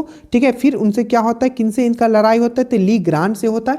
और इनका देहांत कब हो जाता है, तो 26 अप्रैल 1858 को ये हो जाता है। ये भी चीज़ आपको याद रखना है। ठीक है, याद रहेगा। एक क्वेश्चन पूछा गया था इनके मरने के बाद फिर ये जो रिवॉल्ट है उसको आगे लेके कौन चलते हैं, तो इनका भाई होता है, एक का नाम होता है अमर सिंह, ठीक है, अमर सिंह, और एक होता है आपका हरि सिंह। तो इनका भी नाम आपको याद रखना, अमर सिंह और हरि सिंह भी, इनका भी नाम आपको अच्छे से याद रखना है। ठीक है, तो ये एटलीस्ट बस इतना ही आपको इसमें देखना है, बाकी नेशनल लेवल पे हम लोग बहुत बार ये सब कर चुके। अब देखते हैं जितने भी रिवॉल्ट हुए थे, और कैसा रिवॉल्ट, स्पेशली हम लोग जो जनजातीय रिवॉल्ट होता है। ठीक है, तो सबसे पहले इसमें आता है आपका जनजातीय रिवॉल्ट में, जिसका नाम है आपका संताल। तो पूछा गया कि संताल हुल विद्रोह कब हुआ, पहला क्वेश्चन। तो आप बोलोगे जो पहला जो हुआ ये संताल जनजातीय आंदोलन ये कब हुआ, तो 1855 से 56 के बीच में हो, पहला क्वेश्चन। दूसरी बार पूछ लिया इसके जो लीडर कौन कौन थे, तो याद रखना है सिद्धू एंड कानू। ठीक है, कौन थे, सिद्धू एंड कानू थे, आपको याद रखना है कौन थे, सिद्धू एंड कानू। कौन थे, सिद्धू एंड कानू। यहाँ में तो पहले आपने क्या समझा कि हुल विद्रोह और संताल विद्रोह, ठीक है, कब हुआ था, तो 1855 से 56 के बीच में हुआ था। ठीक है, 1895 से आपका 1855 से 56 55 से 56 के बीच में हुआ था। ठीक है, 1855 से 56 के बीच में हुआ था। दूसरा, इसके लीडर कौन थे, बहुत बार पूछा गया, सिद्धू कानू, और इसके साथ याद रखेगा चांद और भैरव भी लिखा हुआ आ सकता है। सिद्धू कानू और चांद और भैरव क्या थे, इसके लीडर थे, आपको अच्छे से याद रखना है। ठीक है, तीसरा आपको याद रखना है, ठीक है, कि एक क्वेश्चन पूछा गया था, ठीक है, कौन सा ऐसा जनरल था या मेजर था, ठीक है, कौन सा ऐसा मेजर था जिसको संथालों ने आपका हराया था आपका संथाल विद्रोह में, तो मेजर याद रखना एफ बोरो, एफ बोरो, BURROUGH, एफ बोरो को इन्होंने हराया था। ये भी क्वेश्चन पूछा गया। इसका कौन सा ऐसा क्षेत्र था जिसमें संथाल विद्रोह जो ये फैला हुआ था, याद रखिएगा, भागलपुर से लेकर राजमहल पहाड़ी तक। इसको दामन ए कोह भी, इसको एरिया को दामन कोह भी बोला जाता है। तो भागलपुर से लेके राजमहल तक ये फैला हुआ था, जिसको दामन ए कोह भी बोला जाता है। ठीक है, याद रहेगा। अब जितने भी रिवॉल्ट हुए हैं उसके बारे में अभी मैं आपको डिस्कस करने वाला हूं। आपको सब चीज याद रखना है, छोटे छोटे हैं लेकिन क्वेश्चन यहां पूछे गए। सबसे पहले पूछा गया था कि नोनिया विद्रोह, ठीक है, नोनिया विद्रोह जो आखिर क्यों हुआ था, नोनिया रिवॉल्ट। तो नोनिया रिवोल्ट जो आता है बेसिकली बिहार का तिरहुत वाला जो डिवीजन आप देखते हो, तिरहुत डिवीजन में ही आपका पूर्वी चंपारण, पश्चिमी चंपारण सब तिरहुत डिवीजन में आता है, तिरहुत प्रमंडल में। तो नोनिया विद्रोह जो हुआ था बेसिकली, जो नोनिया एक जनजाति था, ठीक है, नोनिया जो एक जनजाति था जो कि क्या करता था, सोरा का प्रोडक्शन करता था। सोरा को ही हम लोग पोटासियम नाइट्रेट बोलते हैं, ठीक है, जो कि बारूद बनाने में इसका यूज होता है। तो सोरा का क्या करता था, इन लोग प्रोडक्शन करता था, ठीक है। तो सोरा का सही इनको दाम नहीं दिया जाता था और इनके साथ शोषण किया जाता था, इसीलिए हुआ था। तो नोनिया रिवोल्ट जो है बेसिकली, ठीक है, नोनिया रिवोल्ट आखिर क्यों किया गया था, तो याद रखेगा, सोरा व्यापारियों को आपको सही से उनको जो पैसा है, जितना उनका जो लागत है उनसे बहुत कम उनको दिया जाता। तो डायरेक्टली याद है, नोनिया विद्रोह सोरा के व्यापारियों के द्वारा किया गया था तिरहुत रीजन में, ठीक है, याद रखना। नेक्स्ट जो है आपका कोल विद्रोह, कोल रिवोल्ट याद रखिएगा, ये कहाँ हुआ था, तो छोटा नागपुर, जो आपका छोटा नागपुर जो प्लेटू है जिसमें रांची ऊंची जो आता है, ठीक है, झारखंड वाला। तो कोल रिवोल्ट, कोल विद्रोह जो हुआ था आपको अच्छे से याद रखना है, ये 1831, जहां डेट याद करना है मैं बता दूंगा, ठीक है, 1831 से 32 के बीच में हुआ था। और मेन जो इसका लीडर था कोल विद्रोह का, ये कौन था, तो बुद्धा भगत। कौन था, बुद्धा भगत, कौन था, बुद्धा भगत था, ठीक है। इसके बाद एक लोटा विद्रोह हुआ था। लोटा विद्रोह कहाँ हुआ था, तो लोटा विद्रोह जो है आपका बेसिकली ये मुजफ्फरपुर में हुआ था। लोटा विद्रोह कहाँ हुआ था, मुजफ्फरपुर में हुआ था। इसमें क्या था, पीतल के लोटा के जगह मिट्टी का लोटा दे दिया जाता है, इसीलिए ये विद्रोह हुआ था। तो लोटा विद्रोह कहाँ हुआ था, तो याद रखिएगा मुजफ्फरपुर में, ये डायरेक्ट पॉइंट था, जहाँ मिट्टी का लोटा दे दिया गया था, इसीलिए पीतल के लोटा के इसलिए हुआ था, ठीक है। संथाल मैंने आपको बहुत अच्छे से मैंने आपको बता दिया, ठीक है। अब जो मेन एक रिवोल्ट है जिससे संथाल के बाद जिससे सबसे ज्यादा क्वेश्चन पूछा जाता है, वो है आपका मुंडा रिवोल्ट। अब मुंडा रिवोल्ट को हम लोग अच्छे से देखते हैं। सबसे पहले देखो, मुंडा रिवोल्ट का अगर हम लोग बात करते हैं, मुंडा रिवोल्ट, या इसको उलगुलान विद्रोह भी बोला जाता है, उलगुलान। तो मुंडा रिवोल्ट आ जाए या उलगुलान लिखा हुआ आ जाए, घबराइएगा नहीं, दोनों सेम ही है, मुंडा रिवोल्ट या उलगुलान विद्रोह। सबसे पहले याद रखिएगा मुंडा एंड उलगुलान विद्रोह का समय काल क्या था, तो 1899 से 1900, पहला पॉइंट। इसके लीडर कौन थे, तो आपको याद रखना है बिरसा मुंडा। सब क्वेश्चन जो पूछा गया है अभी हम लोग डील कर रहे हैं, ठीक है, बिरसा मुंडा। और बिरसा मुंडा को और किस रूप में देखा जाता था, सी बोंगा के रूप में, सी बोंगा। तो सी बोंगा बेसिकली क्या होता है, तो भगवान का एक रूप होता है। तो सी बोंगा के रूप में बिरसा मुंडा को देखा जाता था। एक बार पूछ लिया कि जो बिरसा मुंडा है, ठीक है, इनका जो जन्म कब हुआ था, क्यों हुआ, ये पूछा गया था, मैं बताता हूँ। तो 15 नवंबर 1875 को इसको जन्म हुआ था। इसीलिए हम लोग 15 नवंबर को क्या मनाते हैं, जनजातीय दिवस मनाते हैं, जनजातीय दिवस। और इसीलिए क्या हुआ था, 15 नवंबर 2000 को क्या हुआ था कि बिहार से, आपको पूछा जाएगा बिहार से झारखंड कब हुआ था, तो 15 नवंबर 2000 को ही अलग हुआ था, याद रखिएगा। और 15 नवंबर 1875 को क्या हुआ था, आपका बिरसा मुंडा का जन्म हुआ था, याद रखिएगा। और 15 नवंबर को हम लोग क्या मनाते हैं, जनजातीय दिवस हम लोग मनाते हैं, याद रखिएगा, ठीक है, याद रहेगा। अब बाकी अब यहाँ से और भी चीज़ें हैं जो आपको याद रखना है, जो मैं आपको यहाँ बता रहा हूँ, जो कि बहुत इंपॉर्टेंट है। देखिए, एक क्वेश्चन पूछा गया था, अगर आपको याद हो, ठीक है, कि इनका जो गुरु था, उनका नाम क्या था, तो आनंद पांडे, इनका गुरु का नाम था। पूछा गया था कि बिरसा मुंडा का जो गुरु था उनका नाम क्या था, तो आनंद पांडे जो था इनका नाम था, आपको अच्छे से याद रखें। कब जन्म हुआ इनका, मैंने बता दिया, 15 नवंबर 1875 में हुआ, इसीलिए 15 नवंबर को जनजातीय दिवस मनाया जाता है। एक क्वेश्चन पूछा कि इनको अरेस्ट कब किया गया था, ब्रिटिशों के द्वारा, ठीक है, तो 3 मार्च 1900 को इनको अरेस्ट कर लिया गया, ठीक है, जब ये सो रहे थे। और इनका देहांत कब हो जाता है, ये भी याद रखना, 9 जून 1900 को इनका देहांत हो जाता है, जेल में ही इनका देहांत हो जाता है। तो 3 मार्च 1900 को इनको अरेस्ट किया गया, 9 जून 1900 को इनका देहांत हो गया। अच्छे से याद रखना। मेन जो इनका ये जो रिवॉल्ट आखिर क्यों किया जा रहा था, तो इसलिए किया जा रहा था, खुट्टा खुट्टी एक प्रथा इन लोगों के लिए चलाया जाता था, खुट्टा खुट्टी प्रथा, खुट्टा खुट्टी प्रथा प्लस इनका जो ये जनजातीय थे, इनका जमीन लेके दूसरों को दिया जा रहा था, मतलब साहूकार लोगों को दे दिया जा रहा था। ब्रिटिश क्या करते थे, इनका जमीन लेके साहूकार को दे दिए, जिनके बाद इनका बहुत शोषण हो रहा था। ठीक है, तो मेन चीज वो भी था। तो एक खुट्टा खुट्टी प्रथा, ठीक है, और एक जो इनके साथ जमीनों का लेके, इनका ही जमीन लेके दूसरों को दे दिया जा रहा था, मेन रीजन था। तो एक क्वेश्चन याद, 2 क्वेश्चन यहाँ से पूछा गया कि जब मुंडा रिवॉल्ट खत्म हो गया, ठीक है, उसके बाद इसका क्या इम्पैक्ट पड़ा। तो पहला इम्पैक्ट ये पड़ा कि जो इनका खुट्टा खुट्टी प्रथा था, इसको फिर से क्या कर दिया गया, इसको लागू कर दिया गया और बोला गया कि ठीक है, आप अपना खुट्टा खुट्टी प्रथा चलाइए, कोई प्रॉब्लम नहीं है। ठीक है, दूसरा छोटा नागपुर टेनेंसी एक्ट, ये एक एक्ट पास किया गया, क्या, छोटा नागपुर टेनेंसी एक्ट। ठीक है, टेनेंसी एक्ट कब, 1908 में। तो ये जो छोटा नागपुर टेनेंसी एक्ट पास हुआ ये रिवॉल्ट के बाद, उसमें क्या हुआ कि जो भी इनका जमीन है, ठीक है, इनको वापस दिया गया और इसको मतलब किसी को भी, अंग्रेज क्या करते हैं पहले किसी को भी दे देते थे, ठीक है, वो चीज़ खत्म कर दिया गया। तो छोटा नागपुर टेनेंसी एक्ट 1908 और खुट्टा खुट्टी प्रथा, ये भी याद रखिएगा। और एक क्वेश्चन डायरेक्ट पूछा गया था कि जो मुंडा रिवॉल्ट था ये बेसिकली कहाँ हुआ था, तो छोटा नागपुर में हुआ था। बट छोटा नागपुर में भी कहाँ हुआ था अगर लिखा जाए तो ये रांची वाले एरिया में हुआ था, ये भी चीज़ आपको याद रखना है। ठीक है, तो इतने क्वेश्चंस यहाँ से आपको पूछे गए हैं जो आपको इनसे रिलेटेड आपको पूछा गया है। अनंत पांडे, ये सब आपको अच्छे से याद रखना है। गुरु थे इनके, उलगुलान रिवोल्ट भी इसको बोला जाता है। ठीक है, एक और आप याद रखिएगा, ताना भगत। ठीक है, ताना भगत ये भी जनजातीय विद्रोह था, मतलब एसटी रिवोल्ट था। ठीक है, तो ताना भगत मूवमेंट जो आया था ये आया था आपका 1913 से 14 के बीच में आया था और ये इसका लीडर कौन था, जत्रा भगत। ठीक है, याद रहेगा। अब एक आप वहावी, आपने सुना होगा वहावी रिवोल्ट, वहावी रिवोल्ट या वहावी विद्रोह। तो वहावी रिवोल्ट या वहावी विद्रोह जो है, ठीक है, क्वेश्चन पूछा गया था कि 1830 में वहावी रिवोल्ट जो हुआ था इसका सेंटर कहाँ था, तो आप याद रखिएगा पटना।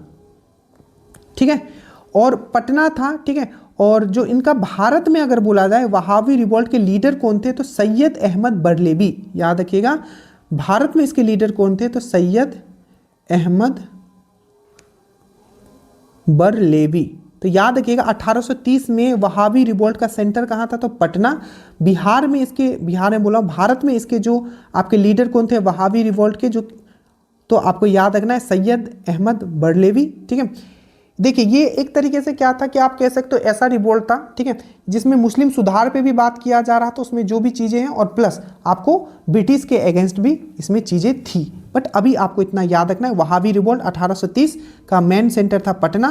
ठीक है, और भारत में इसके लीडर कौन थे, सैयद अहमद बरलेवी। और अगर पूछे कि पटना में इसका कौन ये मतलब लीडर बना था, तो विलायत अली और इनायत अली, विलायत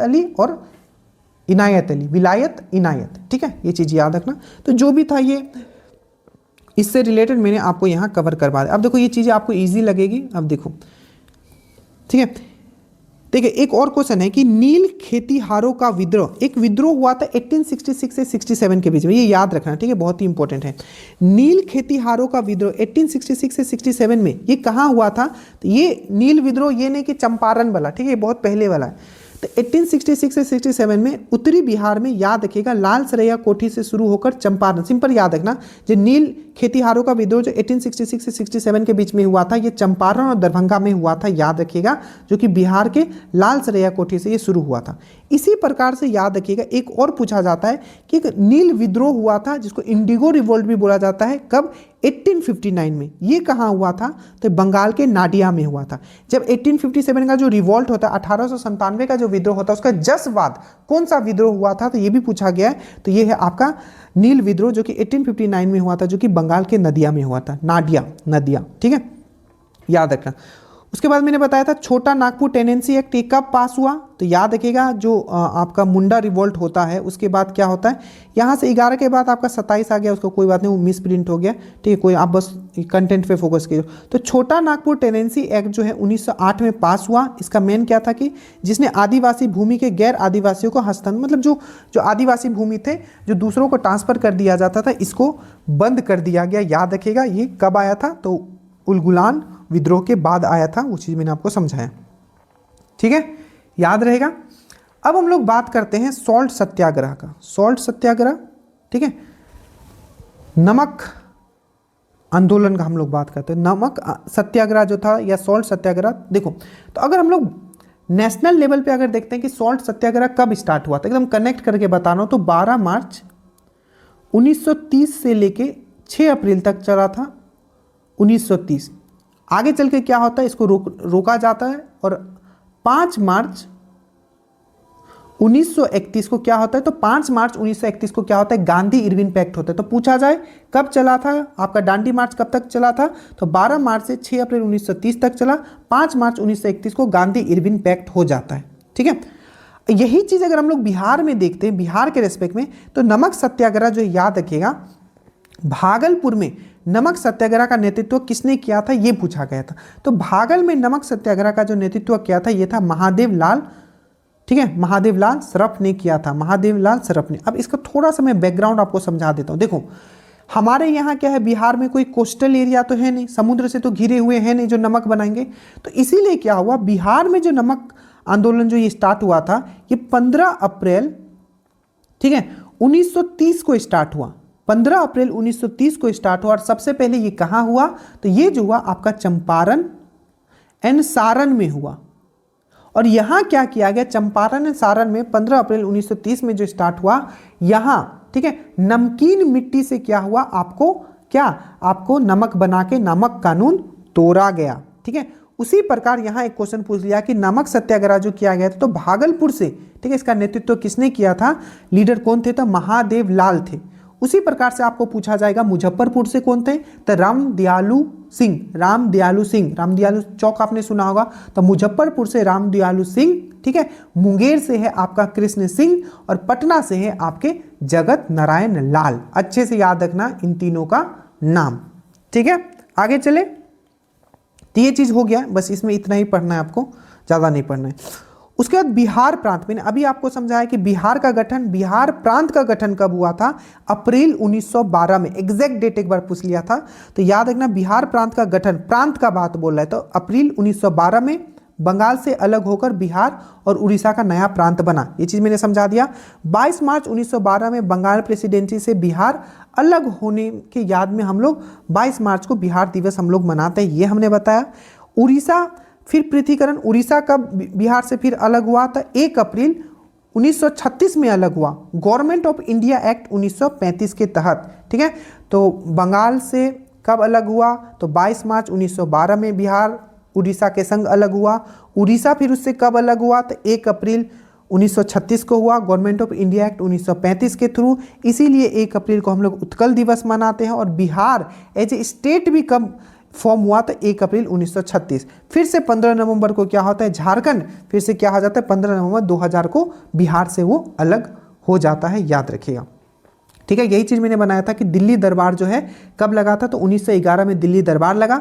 जॉर्ज पंतम और मैडम मैरी जो है भारत आती है, ठीक है। कैपिटल ट्रांसफर किया जाता है 1911 में। 3 घोषणा किया गया कि दिल्ली से कोलकाता से जो कैपिटल है ट्रांसफर कर दिया जाएगा दिल्ली, बंगाल विभाजन जो है वो रद्द कर दिया जाएगा, और बिहार को एक नया प्रांत के रूप में घोषित किया गया, ठीक है। चलिए, ये हो गया, झारखंड से पृथकीकरण हुआ 15 में, ठीक है। एक क्वेश्चन पूछा जाता है, देखो ये जो बिहार को ठीक है बंगाल प्रांत से अलग किया गया, तो इसमें बहुत बड़ा जो माना जाता है, इसमें जो सहयोग था और जो डिमांड था वो किसका था, तो बहुत बड़ा जो डिमांड इसमें था वो था, आपको याद रखना है, वो था आपका सच्चिदानंद सिन्हा का। तो पूछा जाता है कि बिहार मतलब आधुनिक बिहार के निर्माता किनको जाना जाता है, क्योंकि इनके ही हिम्मत और सहयोग से, ठीक है, इनका डिमांड था कि बिहार को बंगाल से अलग करके एक नया प्रांत बनाया जाए। तो आधुनिक बिहार के निर्माता के रूप में किसको जाना जाता है, सच्चिदानंद सिन्हा को। ये वही सिन्हा हैं, सच्चिदानंद सिन्हा हैं, जो कि आपको पता होगा जब 9 दिसंबर 1946 को पहला मीटिंग, आपको याद होगा संविधान सभा का जो पहला मीटिंग होता है कब होता है, 9 दिसंबर 1946 को होता है, और उसमें जो आपका प्रेसिडेंट, अस्थायी प्रेसिडेंट जो बनाया जाता है वो इनको ही बनाया जाता है, मैंने आपको बताया था, ठीक है। और आगे चल के जो स्थायी प्रेसिडेंट जो बनाया जाता है 11 दिसंबर को 1946 को, ठीक है, 11 दिसंबर 1946 को जो स्थायी प्रेसिडेंट किसको बनाया जाता है, तो हमारा प्रथम प्रेसिडेंट जो थे डॉक्टर राजेंद्र प्रसाद को बना दिया जाता है। कनेक्ट कर दिया हूं मैं, ठीक है। उसके बाद बिहार विधान परिषद की पहली बैठक, ये भी पूछा गया था कि बिहार विधान परिषद की पहली बैठक कब हुई थी, तो आपको याद रखना 1913 में हुई थी, और बांकीपुर पटना में इसका पहला बैठक हुआ था। एक क्वेश्चन पूछा जाता है कि बिहार का जो ये दो सदन है, यहाँ विधान सभा भी है, विधान परिषद भी है, तो ये कौन से एक्ट से विधान परिषद और विधानसभा दो भाग इसका बनाया गया, बाई कैमरल बनाया गया, द्विसदनीय बनाया गया, तो याद रखना भारत सरकार अधिनियम 1919 के थ्रू, जिसको हम लोग मॉन्टेग्यू चेम्सफोर्ड सुधार के रूप में भी जानते हैं, अच्छे से याद रखिएगा, इसी के द्वारा बनाया गया। टोटल अभी कितने राज्य में द्विसदन है, तो 6 राज्य में, याद रखिएगा। अब यहाँ देखो 3 क्वेश्चन यहाँ बनेंगे। पहला पूछा जाएगा बिहार के प्रथम गवर्नर कौन थे, तो बिहार के जो प्रथम गवर्नर थे ये थे आपके जेम्स डेविड सिम्पटन, ठीक है, सिप्टन। तो जेम्स डेविड सिम्पटन पूछा जाएगा बिहार के पहले गवर्नर कौन थे, ऐसे जब ये बिहार प्रांत बना, ठीक है, तो बिहार के पहले जो गवर्नर थे ये थे आपके जेम्स डेविड सिम्पटन। दूसरा पूछा जाएगा बिहार के पहले भारतीय गवर्नर कौन थे, तो सत्येंद्र, ठीक है, सत्येंद्र सिन्हा, ठीक है, सत्येंद्र प्रसाद सिन्हा, ठीक है, ठीक है, याद रहेगा।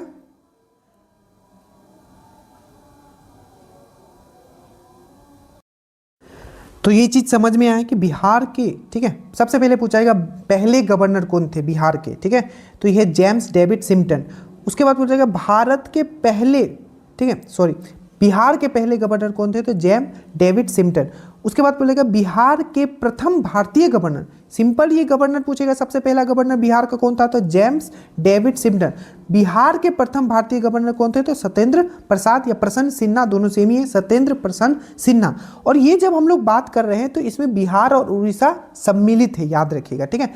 उसके बाद आजादी के बाद पहले गवर्नर कौन बने, कौन आज़ादी के बाद पहले भारतीय गवर्नर कौन थे बिहार के, तो याद रखिए आज़ादी के बाद पहले भारतीय गवर्नर कौन थे बिहार के, तो जयराम दास दौलत राम। ये 3 क्वेश्चन 3 तरीके से पूछा जाता है, अब कभी कंफ्यूज नहीं करोगे।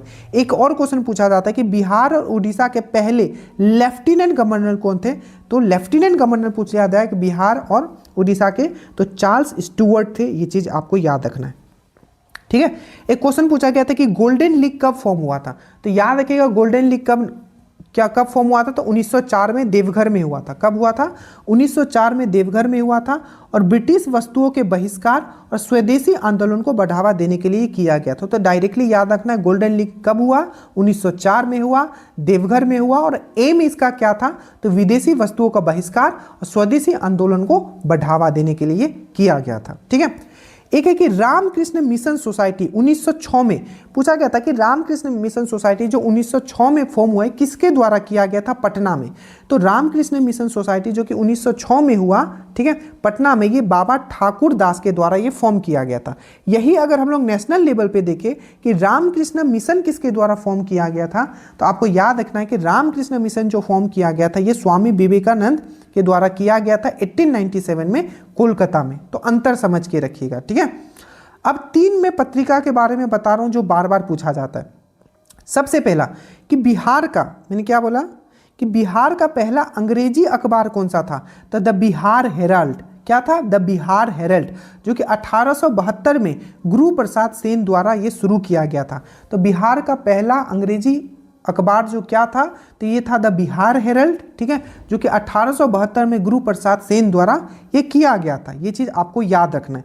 दूसरा आपको याद रखना है कि भारत मतलब बिहार का, मन में समझ जाना जब मैं भारत बोलूँगा बिहार बोल रहा हूँ, एक्चुअली बिहार में प्रकाशित होने वाला अब देखो, बिहार में प्रकाशित होने वाला जो पहला हिंदी दैनिक समाचार पत्र कौन था वो है आपका सर्वहितैषी। देखो, कहीं कहीं ये सर्वहितैषी लिखा हुआ आ सकता है या कहीं कहीं आपका बिहार बंधु लिखा हुआ आ सकता है। जो इस बार जो पूछा गया था एग्जाम में उसमें दोनों एक साथ नहीं था, वहां सर्वहितैषी दिया हुआ था।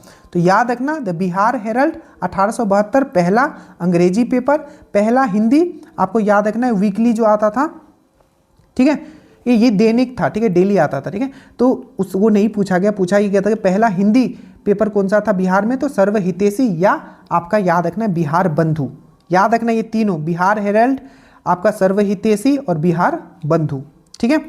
उसके बाद बिहार प्रांतीय कांग्रेस कमेटी। अब देखो, बिहार प्रांतीय कांग्रेस कमेटी क्या था इसको समझो। देखो, अगर कांग्रेस का बात करें तो नेशनल लेवल पे था कांग्रेस। अब उस कांग्रेस के जो विजन है उसको फैलाने के लिए क्या था, प्रांतीय कांग्रेस कमेटी होती थी। तो बिहार में जो प्रांतीय कांग्रेस कमेटी थे वो जो समिति 1828 से 29 के बीच में, इसके अध्यक्ष कौन थे, तो आपको याद रखना है बिहार प्रांतीय कांग्रेस समिति, ठीक है। जो मैं बोल रहा हूँ उसको डीप, जहाँ नहीं डीपली बता रहा हूँ एकदम टेंशन फ्री रहो, ठीक है। तो 1928 से 1929 के बीच में आपका अध्यक्ष कौन थे, तो ये थे अनुराग नारायण सिन्हा थे, आपको याद रखना है। अब याद रखना, जो बिहार प्रांतीय कांग्रेस समिति थी इसके मेन लीडर कौन थे, इसके बारे में आपको, एक है अनुराग, ठीक है, अनुराग नारायण सिन्हा, जिसको हम लोग बिहार विभूति के नाम से जानते हैं। क्वेश्चन पूछा जाता है कि बिहार विभूति के नाम से किनको हम लोग जानते हैं, तो ये है आपका अनुराग नारायण सिन्हा।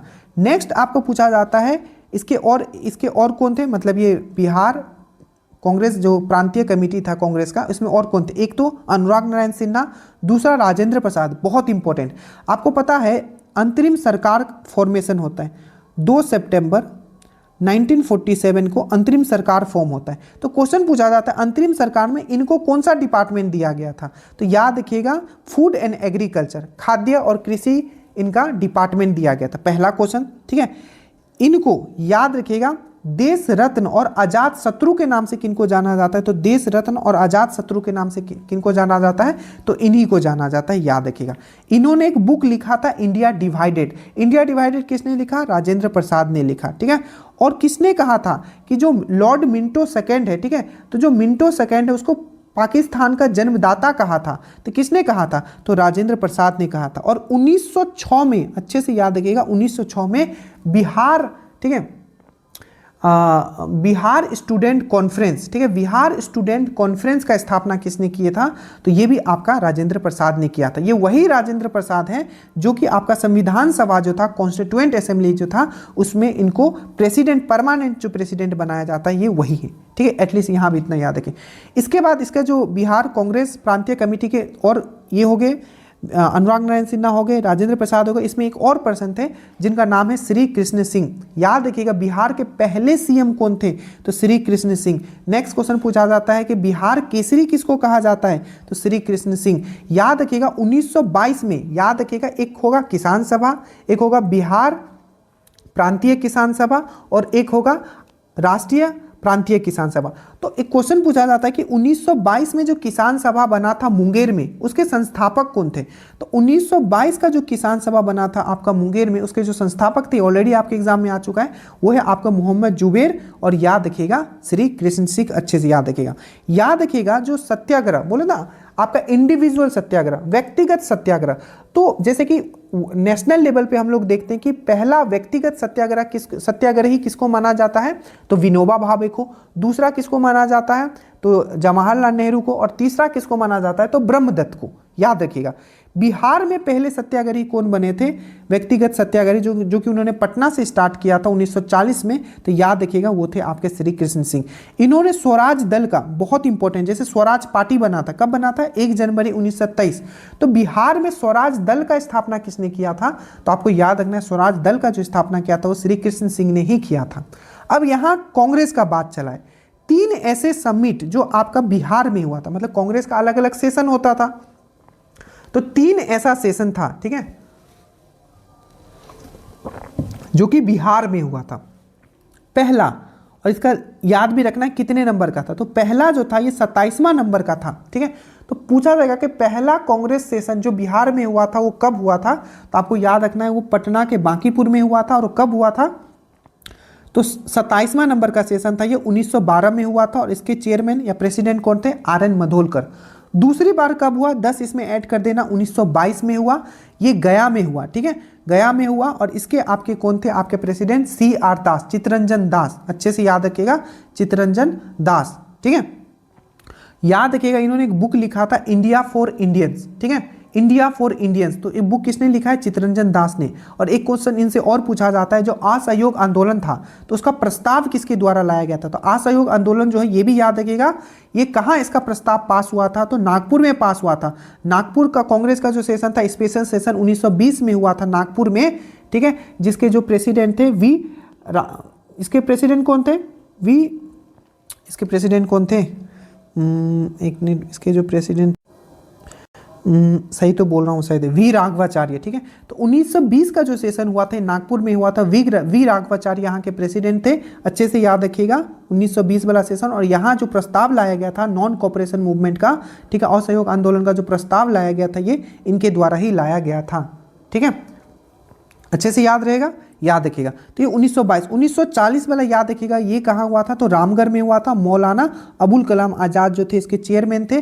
और याद रखिएगा सबसे लंबे समय तक प्रेसिडेंट रहने वाले भी कौन है आपके कांग्रेस के? मौलाना अबुल कलाम आज़ाद है। सबसे यंग प्रेसिडेंट बनने वाले भी कांग्रेस के कौन थे?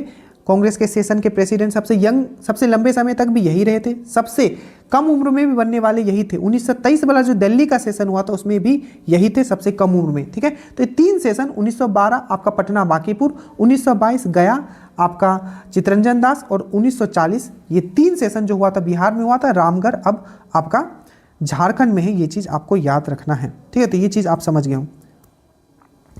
उसके बाद आता है आपका बिहार यूथ कॉन्फ्रेंस। ठीक है, 1928 मोतिहारी में आयोजित हुआ था। देखो इसमें 2 तरीके से क्वेश्चन पूछा जाएगा, आइदर आपको पूछेगा बिहार यूथ कॉन्फ्रेंस या आपको बिहार यूथ लीग। अब दोनों में याद रखिएगा ये दोनों जो है डेट आपका सेम ही है, ये 1928, क्योंकि जब बिहार यूथ कॉन्फ्रेंस हुआ कहाँ हुआ? मोतिहारी में हुआ। इसी के अंदर क्या होता है? बिहार यूथ लीग का फॉर्मेशन होता है 1928 में। इसके लीडर कौन थे? प्रोफेसर, मतलब पूरे स्टूडेंट को जो मतलब गाइड करने वाला और उनको मोटिवेट करने वाला कि देश के लिए कुछ करना है। ठीक है, ये सब क्यों हो रहा है? देश को आज़ाद कराने के लिए। तो जो याद रखिएगा प्रोफेसर कौन थे? तो ज्ञान शाह के नेतृत्व में मोतिहारी में स्थापित किया गया था। ठीक है, याद रहेगा, ये बहुत इंपॉर्टेंट है। बिहार यूथ कॉन्फ्रेंस कहाँ? मोतिहारी में। इसी के अंदर क्या हुआ? बिहार यूथ लीग का स्थापना हुआ 1928 में। किसके द्वारा? ज्ञान शाह के द्वारा, याद रखिएगा। और आगे चल के यूथ डे मनाया गया था 14 अप्रैल 1929 को। ठीक है, यहाँ फॉर्मेशन के बाद लीडर कौन थे? प्रोफेसर ज्ञान शाह।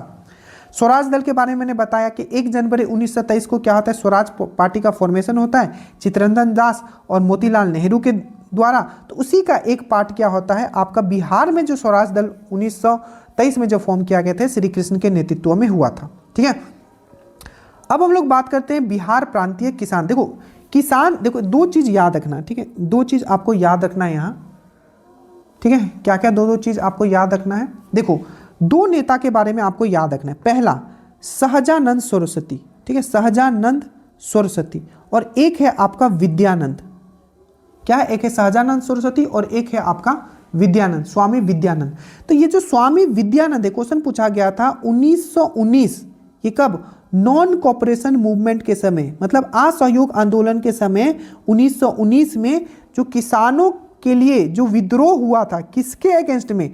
दरभंगा महाराज के अगेंस्ट में। उनसे जो किसान थे, छोटे किसान थे, ठीक है, उनका लीडर कौन था? तो आपका स्वामी विद्यानंद। तो स्वामी विद्यानंद कौन सा विद्रोह को लीड किए थे, लीडर बने थे? तो दरभंगा महाराज के जो अगेंस्ट में 1919 में जो हुआ था उसके जो लीडर थे ये स्वामी विद्यानंद। ये भी थे सिंपल किसान नेता थे किसानों के लिए। और एक है आपके स्वामी सहजानंद सरस्वती।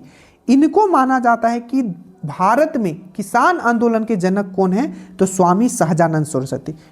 करना क्या है? काम वही है, किसानों के साथ जो शोषण हो रहा है उसको खत्म करना है। तो सबसे पहले इसमें आया 1922 वाला, याद रखना। ये है आपका बिहार किसान सभा, ये जो कि फॉर्म हुआ था मुंगेर में। ठीक है, बिहार किसान सभा जो कि आपका मुंगेर में फॉर्म हुआ था। इसके लीडर कौन थे?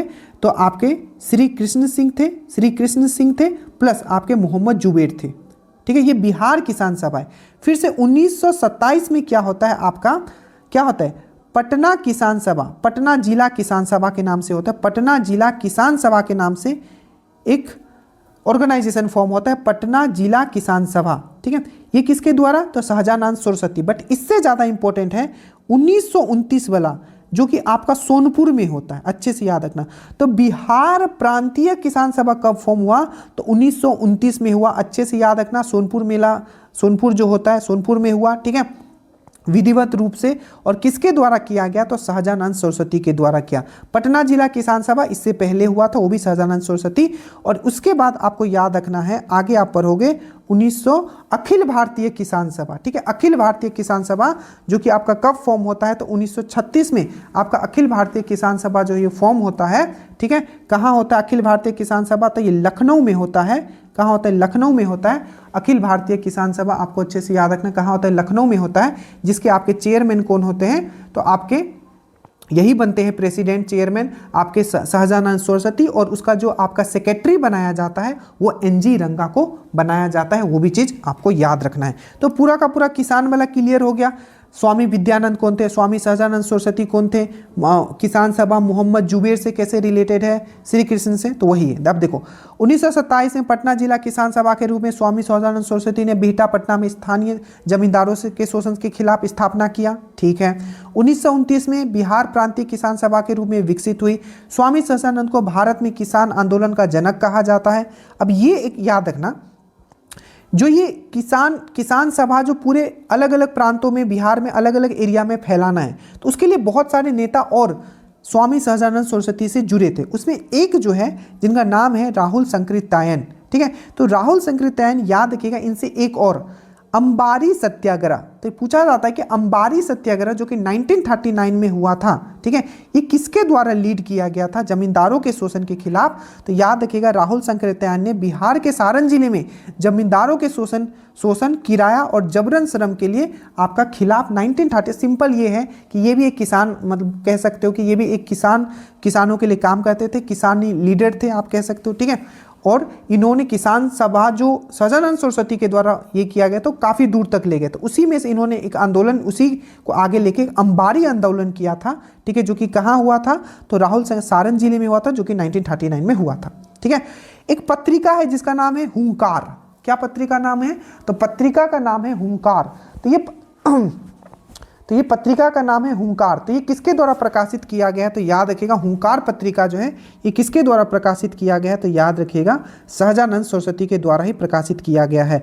और ये जो किसान सभा था, बिहार प्रांतीय किसान सभा, ये किसके किसके द्वारा फैलाया गया, हेल्प किया गया? तो कल्याणंद शर्मा, यदुनंद शर्मा, राहुल संकृत्यायन, ठीक है, पंचनंद शर्मा, इन नेताओं ने मिलकर ये बिहार किसान सभा, बिहार प्रांतीय किसान सभा 1929 वाला इसको फैलाया, जिसको किसने फॉर्म किया था? तो आपका किसने किया था? शाहजानंद सरस्वती ने किया था। एनी बेसेंट के बारे में बात कर लेते हैं। देखो होम रूल लीग का स्थापना किसने किया था? तो आपको पता है मद्रास वाला एरिया में किसने किया था? तो आपका एनी बेसेंट ने किया था। और एनी बेसेंट को आपको याद होगा, दो पत्रिका मैंने बताया था, कॉमनवेल्थ, यंग इंडिया। तो कॉमनवेल्थ थोड़ा सुनो, ठीक है, कॉमनवेल्थ एंड यंग इंडिया किसके द्वारा फॉर्म किया गया था? ये पत्रिका एनी बेसेंट के द्वारा। और होम रूल जो 1916 में जो स्टार्ट हुआ था, ठीक है, मद्रास वाले एरिया में, वो भी एनी बेसेंट के अंदर हुआ था, ये पता। तो एनी बेसेंट उसी चीज को, देखो होम रूल का मतलब ही यही था कि जो शासन हो देश में, ठीक है, वहां के लोगों के द्वारा हो। ये इसका बहुत बड़ा सपोर्टर थी। तो एनी बेसेंट पटना कितनी बार आई थी ये पूछा गया था। तो एनी बेसेंट जो है राजनीतिक सुधार, मतलब स्थानीय शासकों से बातचीत करने के लिए 1918 में 2 बार आई थी। एक बार 18 अप्रैल को आया था और एक बार 25 जुलाई को आई थी पटना, याद रखिएगा। इनसे 1-2 फैक्ट याद रखिएगा। जैसे सेंट्रल हिंदू कॉलेज जो है, एक बार क्वेश्चन पूछा गया था कि सेंट्रल हिंदू कॉलेज जो कि बनारस में है, किसके द्वारा फॉर्म किया गया था, मतलब किसके द्वारा स्थापना किया गया था? तो 1898 में, याद रखिएगा, वाराणसी में सेंट्रल हिंदू कॉलेज है, 1898 में आपका एनी बेसेंट के द्वारा ही किया गया था। और इसी को आगे चल के 1916 में अब जो नाम बदलता है उसका नाम रखा जाता है बनारस हिंदू यूनिवर्सिटी, BHU के नाम से जो जानते हो।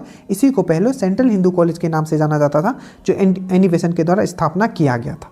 ठीक है, याद रहेगा ये सब चीज़ बहुत इंपॉर्टेंट है जो मैं आपको यहाँ समझा रहा हूँ। ठीक है,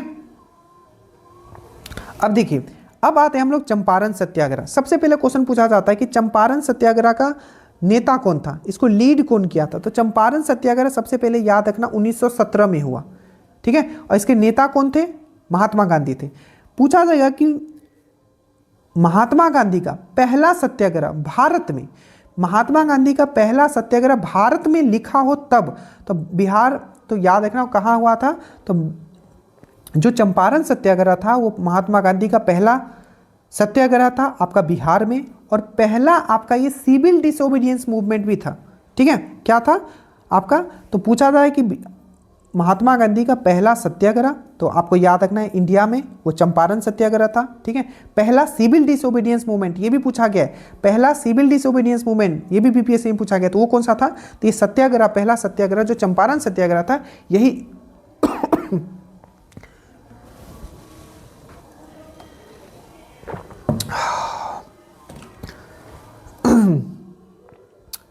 यही जो था इसका पहला सिविल डिसोबीडियंस मूवमेंट भी था, और यही इनका पहला सत्याग्रह भी था, ठीक है। ये चीज समझ में आ गया। तो चंपारण सत्याग्रह जो था इनका पहला सत्याग्रह था भारत में, और पहला सिविल डिसोबीडियंस मूवमेंट भी था। एक क्वेश्चन पूछा जाता है कि जो महात्मा गांधी जी जो थे उनको चंपारण, ठीक है, आमंत्रण किसके द्वारा किया गया था, मतलब इनविटेशन किसके द्वारा दिया गया था? तो ये राजकुमार शुक्ल के द्वारा दिया गया था। किसके द्वारा? राजकुमार शुक्ल के द्वारा ये दिया गया था। ये भी चीज़ आपको याद रखना है। नेक्स्ट क्वेश्चन पूछा जाता है कि जो चंपारण सत्याग्रह हुआ उसके बाद क्या हुआ, उस चीज़ को सॉल्व करने के लिए क्या बनाया गया? तो चंपारण एग्रीयन कमेटी बनाया गया। क्या बनाया गया? चंपारण एग्रीयन कमेटी बनाया गया, जिसमें जो चेयरमैन था उसका कौन बनाया गया? एफजी सलाई को बनाया गया। और चंपारण एग्रीयन कमेटी जो था इसमें गांधी जी को भी एज ए मेंबर लिया गया था। इसके बाद क्या हुआ? तो तिनकटिया पद्धति, तिनकटिया पद्धति के बारे में पूछा गया था। तिनकटिया पद्धति क्या है? तो एक कट्ठा जो 20 धूर का होता है, तो तिनकटिया उसमें क्या होता था, मतलब 1 बीघा, ठीक है, 1 बीघा में क्या होता था? 3 कट्ठा आपको कम से कम नील का खेती करना पड़ेगा, उसको तिनकटिया पद्धति बोला जाता है। इसको ही खत्म करना था, ठीक है। तो तिनकटिया पद्धति क्या था? 20 कट्ठा में 3 कट्ठा पे आपको नील का खेती करना है, उसको ही खत्म करना था, क्योंकि नील का खेती करने से पूरा का पूरा जमीन जो हो जाता है, क्या हो जाता है? आपका फर्टिलिटी जो होता है, उर्वरता जो होता है वो खत्म हो जाता है, याद रखिएगा। नेक्स्ट क्वेश्चन पूछा गया इनके साथ कौन कौन था? तो राजेंद्र प्रसाद थे, अनुराग नारायण थे, अच्छे से याद रखिएगा, मजरूल हक थे, ये भी थे। और एक क्वेश्चन पूछा गया था कि ये तिनकटिया जो चंपारण जो ये आपका एग्रीयन कमेटी हुआ उसके बाद क्या क्या फ़ायदा हुआ? तो 25% जो पैसा होता है जो आपके जो किसान होते हैं उनको वापस कर दिया जाता है। एक क्वेश्चन और पूछा जाता है कि जो चंपारण सत्याग्रह के समय जो गांधी जी का जान किसने बताया था, ठीक है, तो ये भी आपको याद रखना है, बतक मियाँ ने बचाया था। एक क्वेश्चन याद रखना, अगर सिंपल लिखा हो कि गांधी जी ने सबसे पहले सत्याग्रह कहाँ स्टार्ट किया गया था, तो ये 1906 में ही हुआ था। ये कहाँ? साउथ अफ्रीका में, साउथ अफ्रीका के जोहानसबर्ग में। पर बिहार में, सॉरी, भारत में सबसे पहले इन्होंने कहाँ किया? तो आपको याद रखना है कहाँ किया, तो आपका बिहार में किया, ठीक है। अभी आइए, बोलते बोलते अब गला ये हो गया, कोई बात नहीं। अब देखो, अब जो मैंने समझाया बस उसको पॉइंट्स में है। राजकुमार शुक्ल ने गांधी जी को चंपारण आने के लिए निमंत्रण किया था। क्वेश्चन पूछा गया किसने किया था गांधी जी को आमंत्रण चंपारण आने के लिए? तो राजकुमार शुक्ल। चंपारण सत्याग्रह के दौरान महात्मा गांधी का जान किसने बचाया था? तो बतक मियाँ ने बचाया था। चंपारण सत्याग्रह जब ये हुआ उसके रिटर्न में, मतलब उसके इम्पैक्ट में क्या हुआ? चंपारण एग्रीयन कमेटी बनाई, क्वेश्चन पूछा गया, ठीक है। बिहार के तत्कालीन उपराज्यपाल उस समय कौन थे? तो एडवर्ड गेट थे, ठीक है। और इसका जो अध्यक्ष किसको बनाया गया चंपारण एग्रीयन कमेटी का? तो एफजी सलाई को बनाया गया, जिसमें गांधी जी भी सदस्य थे, अच्छे से याद रखना, ठीक है। इसकी सिफारिश पर तिनकटिया जो प्रणाली थे उसको समाप्त कर दिया गया और किसानों को 25% धन वापस मिल गया। चंपारण कृषि कानून बहुत इंपॉर्टेंट है। चंपारण कृषि कानून जो था कब ये पास हुआ? तो 1918 में यूरोपियन नील बागान मालिकों के खिलाफ ये पास किया गया। तो चंपारण कृषि कानून कब पास हुआ? ताकि उनका क्या हो, शोषण ना हो। तो ये 1918 में हुआ, याद रखिएगा, ठीक है। ये चीज़ मैंने आपको करवा दिया कि बिहार में प्रकाशित पहला हिंदी दैनिक अखबार क्या था? तो सर्वहितैषी था। एक सर्चलाइट न्यूज़पेपर था, तो पूछा क्या था सर्चलाइट न्यूज़पेपर के बारे में? तो याद है किसके द्वारा ये शुरुआत किया गया था? तो सैयद हैदर हुसैन के द्वारा। और एक बार पूछ लिया कि इसके एडिटर कौन थे? तो मुरली मनोहर प्रसाद थे इसके एडिटर, यानी कि संपादक। स्टार्ट किया गया 1918 में सैयद हैदर हुसैन के द्वारा सर्चलाइट, और इसके संपादक कौन थे? तो मुरली मनोहर आपका प्रसाद, ठीक है। अब एक देख लेते हैं बिहार स्टूडेंट कॉन्फ्रेंस, ये भी बहुत इंपॉर्टेंट है, इसके ही बारे में मैंने आपको बताया था। देखो बिहार जो 16वां सम्मेलन, देखो सबसे पहले अगर हम लोग बिहार स्टूडेंट कॉन्फ्रेंस के बारे में हम लोग बात करते हैं, ठीक है, तो बिहार स्टूडेंट कॉन्फ्रेंस जो है बेसिकली जो फॉर्म किया गया था किसके द्वारा, पहला क्वेश्चन तो आप बोलोगे राजेंद्र प्रसाद के द्वारा फॉर्म किया गया था 1906 में। दूसरा जो इसका 16वां सेशन जो हुआ था जो कि बहुत ही फेमस था, क्यों मैं अभी बताऊंगा, ठीक है, 1921 में ये कहाँ हुआ था, तो हजारीबाग में हुआ था, ठीक है। इसके अध्यक्ष कौन थे, तो सरला देवी, ये सब फैक्ट आप याद रखना, ठीक है, मैंने पॉइंट्स को बहुत अच्छे से अरेंज कर दिया है, ठीक है।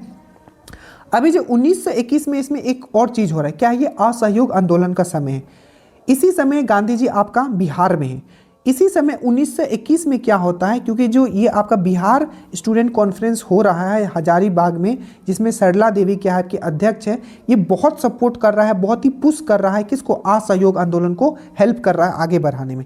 तो असहयोग आंदोलन है, इसीलिए 1921 में क्या होता है कि जो ब्रिटिश का जो भी यूनिवर्सिटी है, कॉलेज है, उसमें भारतीय नहीं जाएंगे, इसीलिए 1921 में क्या होता है, बिहार विद्यापीठ का आपका गठन किया जाता है या यूनिवर्सिटी बनाया जाता है आपका बिहार में, जो कि गांधी जी के द्वारा उसका फाउंडेशन रखा जाता है, गांधी जी और राजेंद्र प्रसाद मिलके इसको स्टार्ट करते हैं।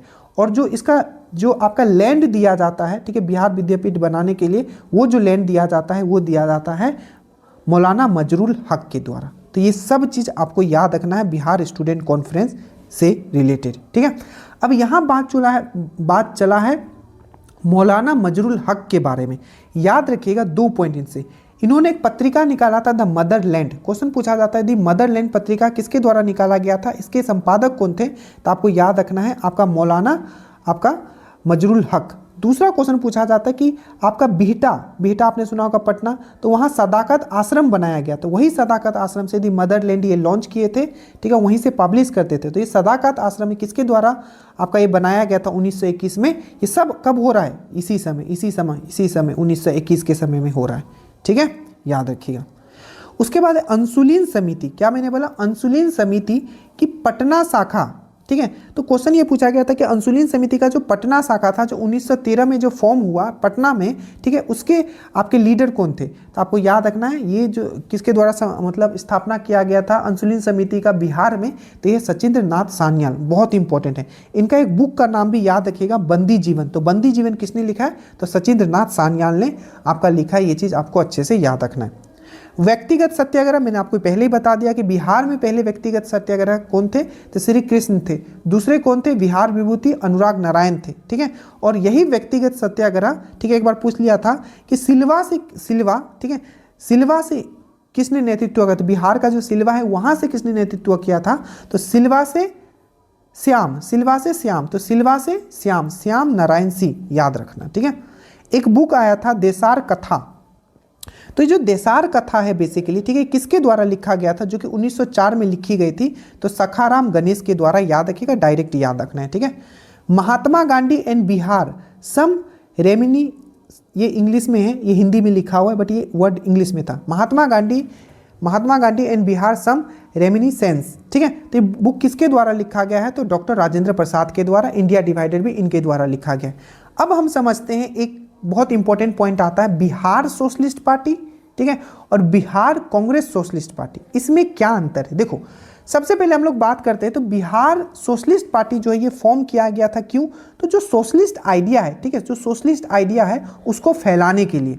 तो याद रखिएगा जो सबसे पहले जो फॉर्म होता है 1931 में जो फॉर्म होता है वो होता है बिहार सोशलिस्ट पार्टी, जिसके मेंबर जो होते हैं आपके कौन कौन होते हैं, ये है आपके गंगा शरण सिन्हा, राम वृक्ष मैनेपुरी, याद रखना जो चीज़ पॉइंट लिखा हूँ, फूलेन प्रसाद वर्मा, जयप्रकाश नारायण, रामानंद मिश्रा, ये सब क्या होते हैं, इंपॉर्टेंट मेंबर होते हैं। जब 1931 में कांग्रेस क्या होता है, सिंपल बिहार सोशलिस्ट पार्टी जो फॉर्म होता है, यही बिहार सोशलिस्ट पार्टी की जो आगे चल के क्या बनता है आपका बिहार कांग्रेस सोशलिस्ट पार्टी बनता है, जिसमें क्या होता है जो आपके जो प्रेसिडेंट बनते हैं वो आपके, याद रखना, नरेंद्र देव बनते हैं, और इसका जो पार्टी मतलब जो इसके जो जनरल सेक्रेटरी बनते हैं वो जेपी नारायण बनते हैं, जयप्रकाश नारायण, याद रखना, जयप्रकाश नारायण बहुत इंपॉर्टेंट है। तो कांग्रेस सिंपल बोलेगा बिहार सोशलिस्ट पार्टी कब फॉर्म हुआ 1931 में, बिहार कांग्रेस सोशलिस्ट पार्टी कब फॉर्म हुआ 1934 में, बिहार कांग्रेस सोशलिस्ट पार्टी के प्रेसिडेंट कौन थे, आचार्य नरेंद्र देव, सेक्रेटरी कौन थे, तो जयप्रकाश नारायण, याद रखना। अब लोक नायक किसको बोला जाता है, एक बार ये क्वेश्चन पूछ लिया, क्या पूछ लिया कि लोक नायक किसको बोला जाता है, एक बार ये क्वेश्चन पूछ लिया। तो याद रखिएगा जयप्रकाश नारायण को लोक नायक के नाम से भी जाना जाता है।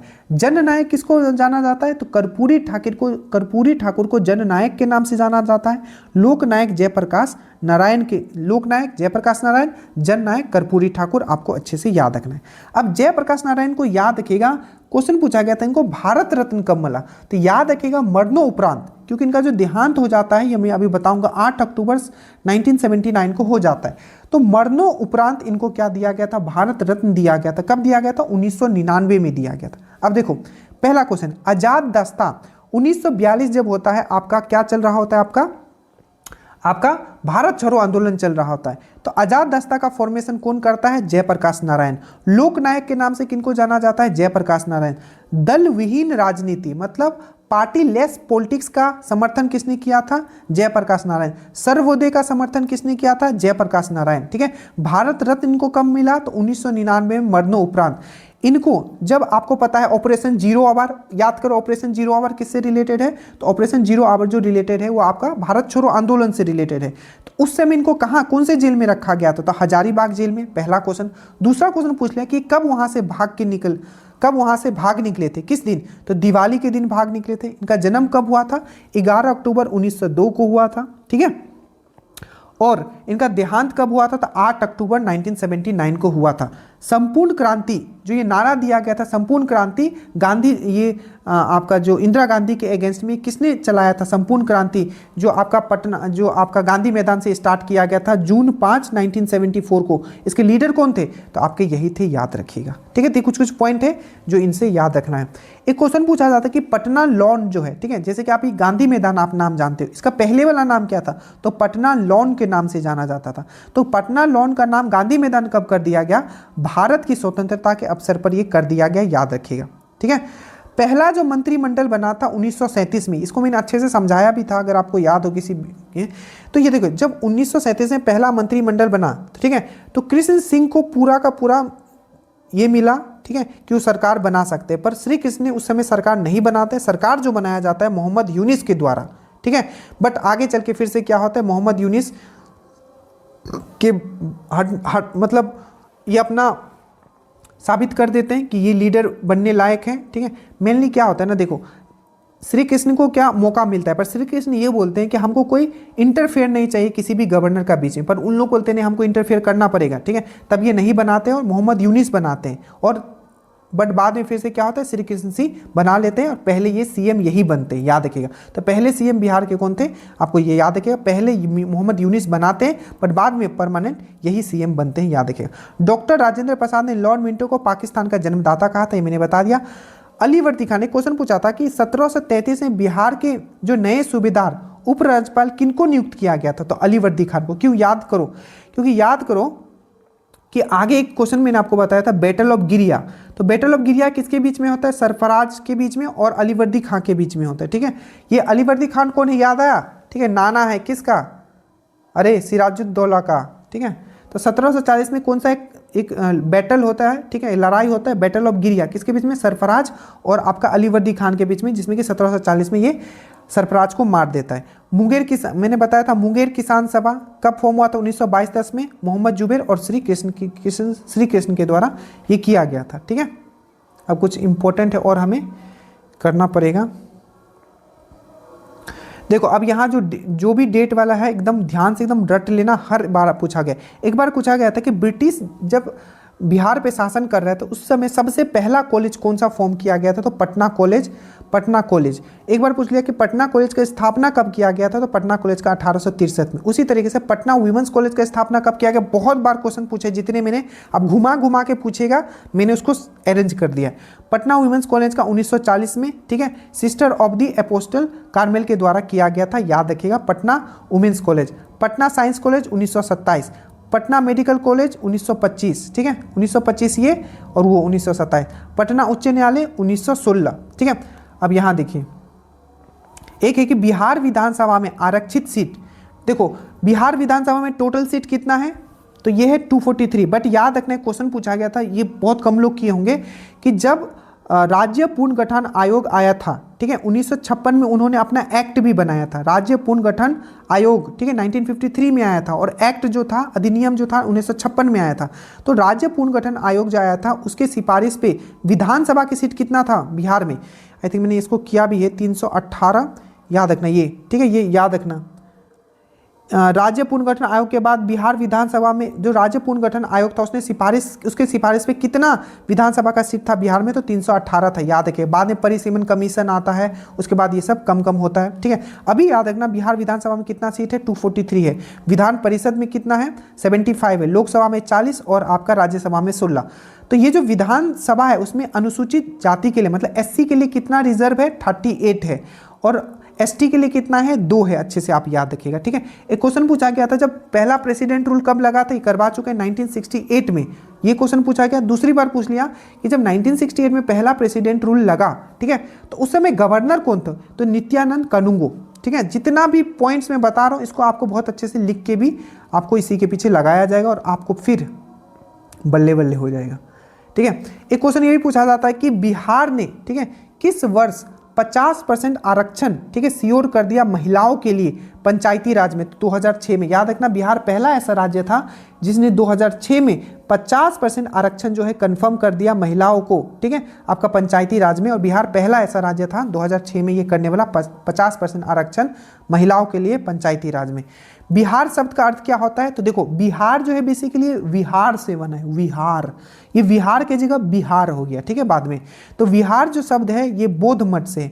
चैत्य और बिहार पूछा गया था, चैत्य और बिहार किस धर्म से रिलेटेड है, तो याद रखिएगा चैत्य और बिहार जो है बुद्धिज्म से रिलेटेड है।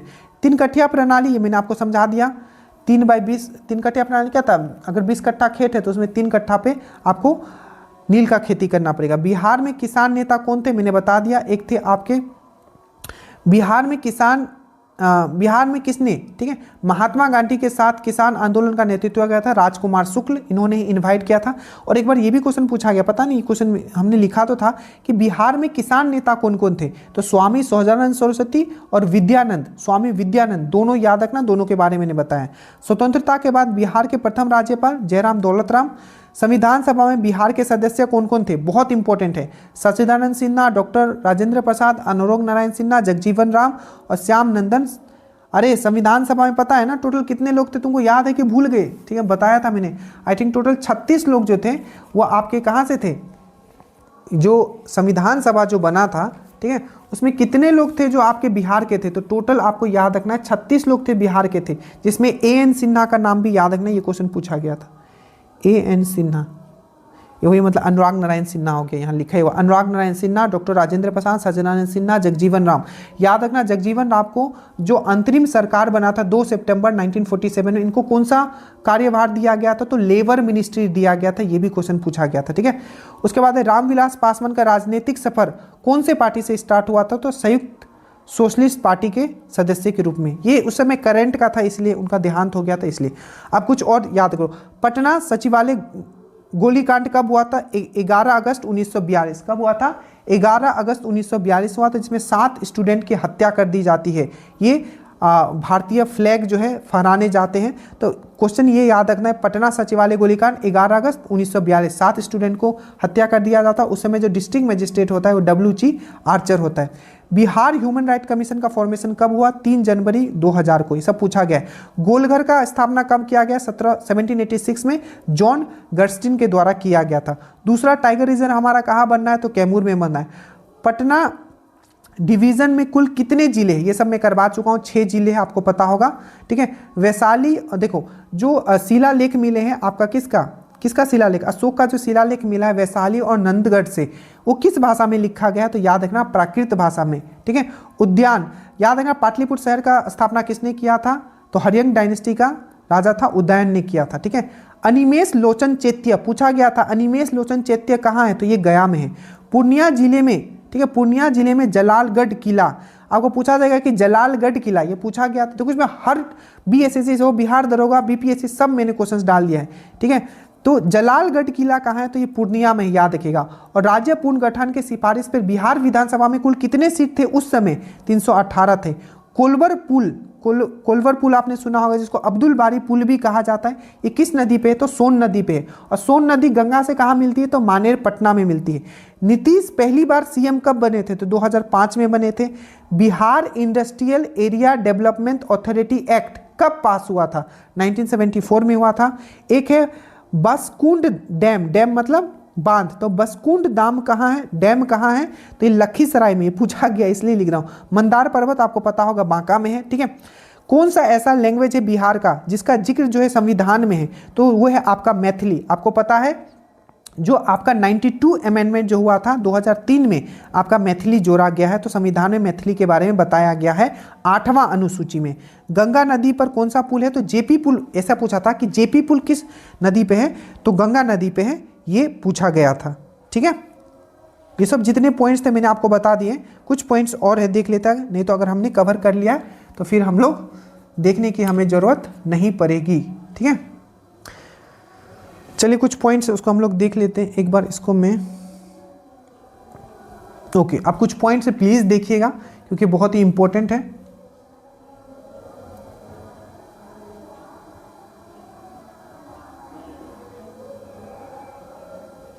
ऐसे मैक्सिमम चीज़ हमने कवर कर ही लिया है, तो उतना आपको टेंशन नहीं होगा। मैं बस बोलते हुए जाता हूँ, आप समझते हुए जाना, ठीक है। सबसे पहले राजेंद्र प्रसाद से क्वेश्चन एक पूछा गया था राजेंद्र प्रसाद से कि राजेंद्र प्रसाद ने अपना जो लॉयरशिप है, मतलब वो वकील थे, तो उन्होंने अपना वकीलियत कब छोड़ा था? तो नॉन कॉपरेशन मूवमेंट के समय, असहयोग आंदोलन के समय छोड़ा था, ठीक है। बैटल ऑफ गिरिया मैंने आपको बता दिया 1740 में। बैटल ऑफ गिरिया 1740 में हुआ था, जो कि अलीवर्दी खान ने किसको हराया था? सरफराज को हराया था, ठीक है। जयप्रकाश नारायण ने, क्वेश्चन पूछा गया था कि जयप्रकाश नारायण ने कब अपना क्या किया था? कॉलेज छोड़ा था जब 20 दिन बचा हुआ था उनके क्या का परीक्षा का। तो याद रखिएगा कब छोड़ा था? तो आपको नॉन कॉपरेशन मूवमेंट के समय, ठीक है, नॉन कॉपरेशन असहयोग आंदोलन के समय इन्होंने छोड़ा था, याद रखिएगा। इन्होंने भी एक बार ये दोनों याद रखना, ठीक है। नॉन कॉपरेशन मूवमेंट के समय वकालत किसने छोड़ा था? तो राजेंद्र प्रसाद ने छोड़ा था। कॉलेज किसने छोड़ा था? तो जेपी जयप्रकाश नारायण ने छोड़ा था। और एक और क्वेश्चन है बलदेव सहाय, हाँ बलदेव सहाय, ये भी क्वेश्चन पूछा गया था। जो बलदेव सहाय थे, बलदेव सहाय, ठीक है, बलदेव सहाय ने अपना वकालत कब छोड़ा था? तो ये जो छोड़े थे ये भारत छोड़ो आंदोलन, क्विट इंडिया मूवमेंट के समय छोड़े थे, ठीक है। ये सब क्वेश्चन पूछे गए, एकदम एकदम दिमाग से हटना नहीं है, ठीक है। गोल्डन लीग के बारे में मैंने बता दिया 1904 में आपका ये हुआ था, ठीक है, ठीक है। ऑलमोस्ट सब चीज़ हम लोग ने कवर कर लिया है। और आई थिंक इससे अगर 2-4 पॉइंट अगर इससे बनता है तो मैं वो आपको इंक्लूड कर दूंगा, ठीक है। एकदम घबराना नहीं है, जितना मैंने करवाया इसको अच्छे से आप रिवीजन कीजिए, इससे मैक्सिमम क्वेश्चंस आपके बन जाएंगे, ठीक है। So thank you so much. कैसा लगा प्लीज़ बताइएगा, पूरी मेहनत हमने किया था। जय हिंद।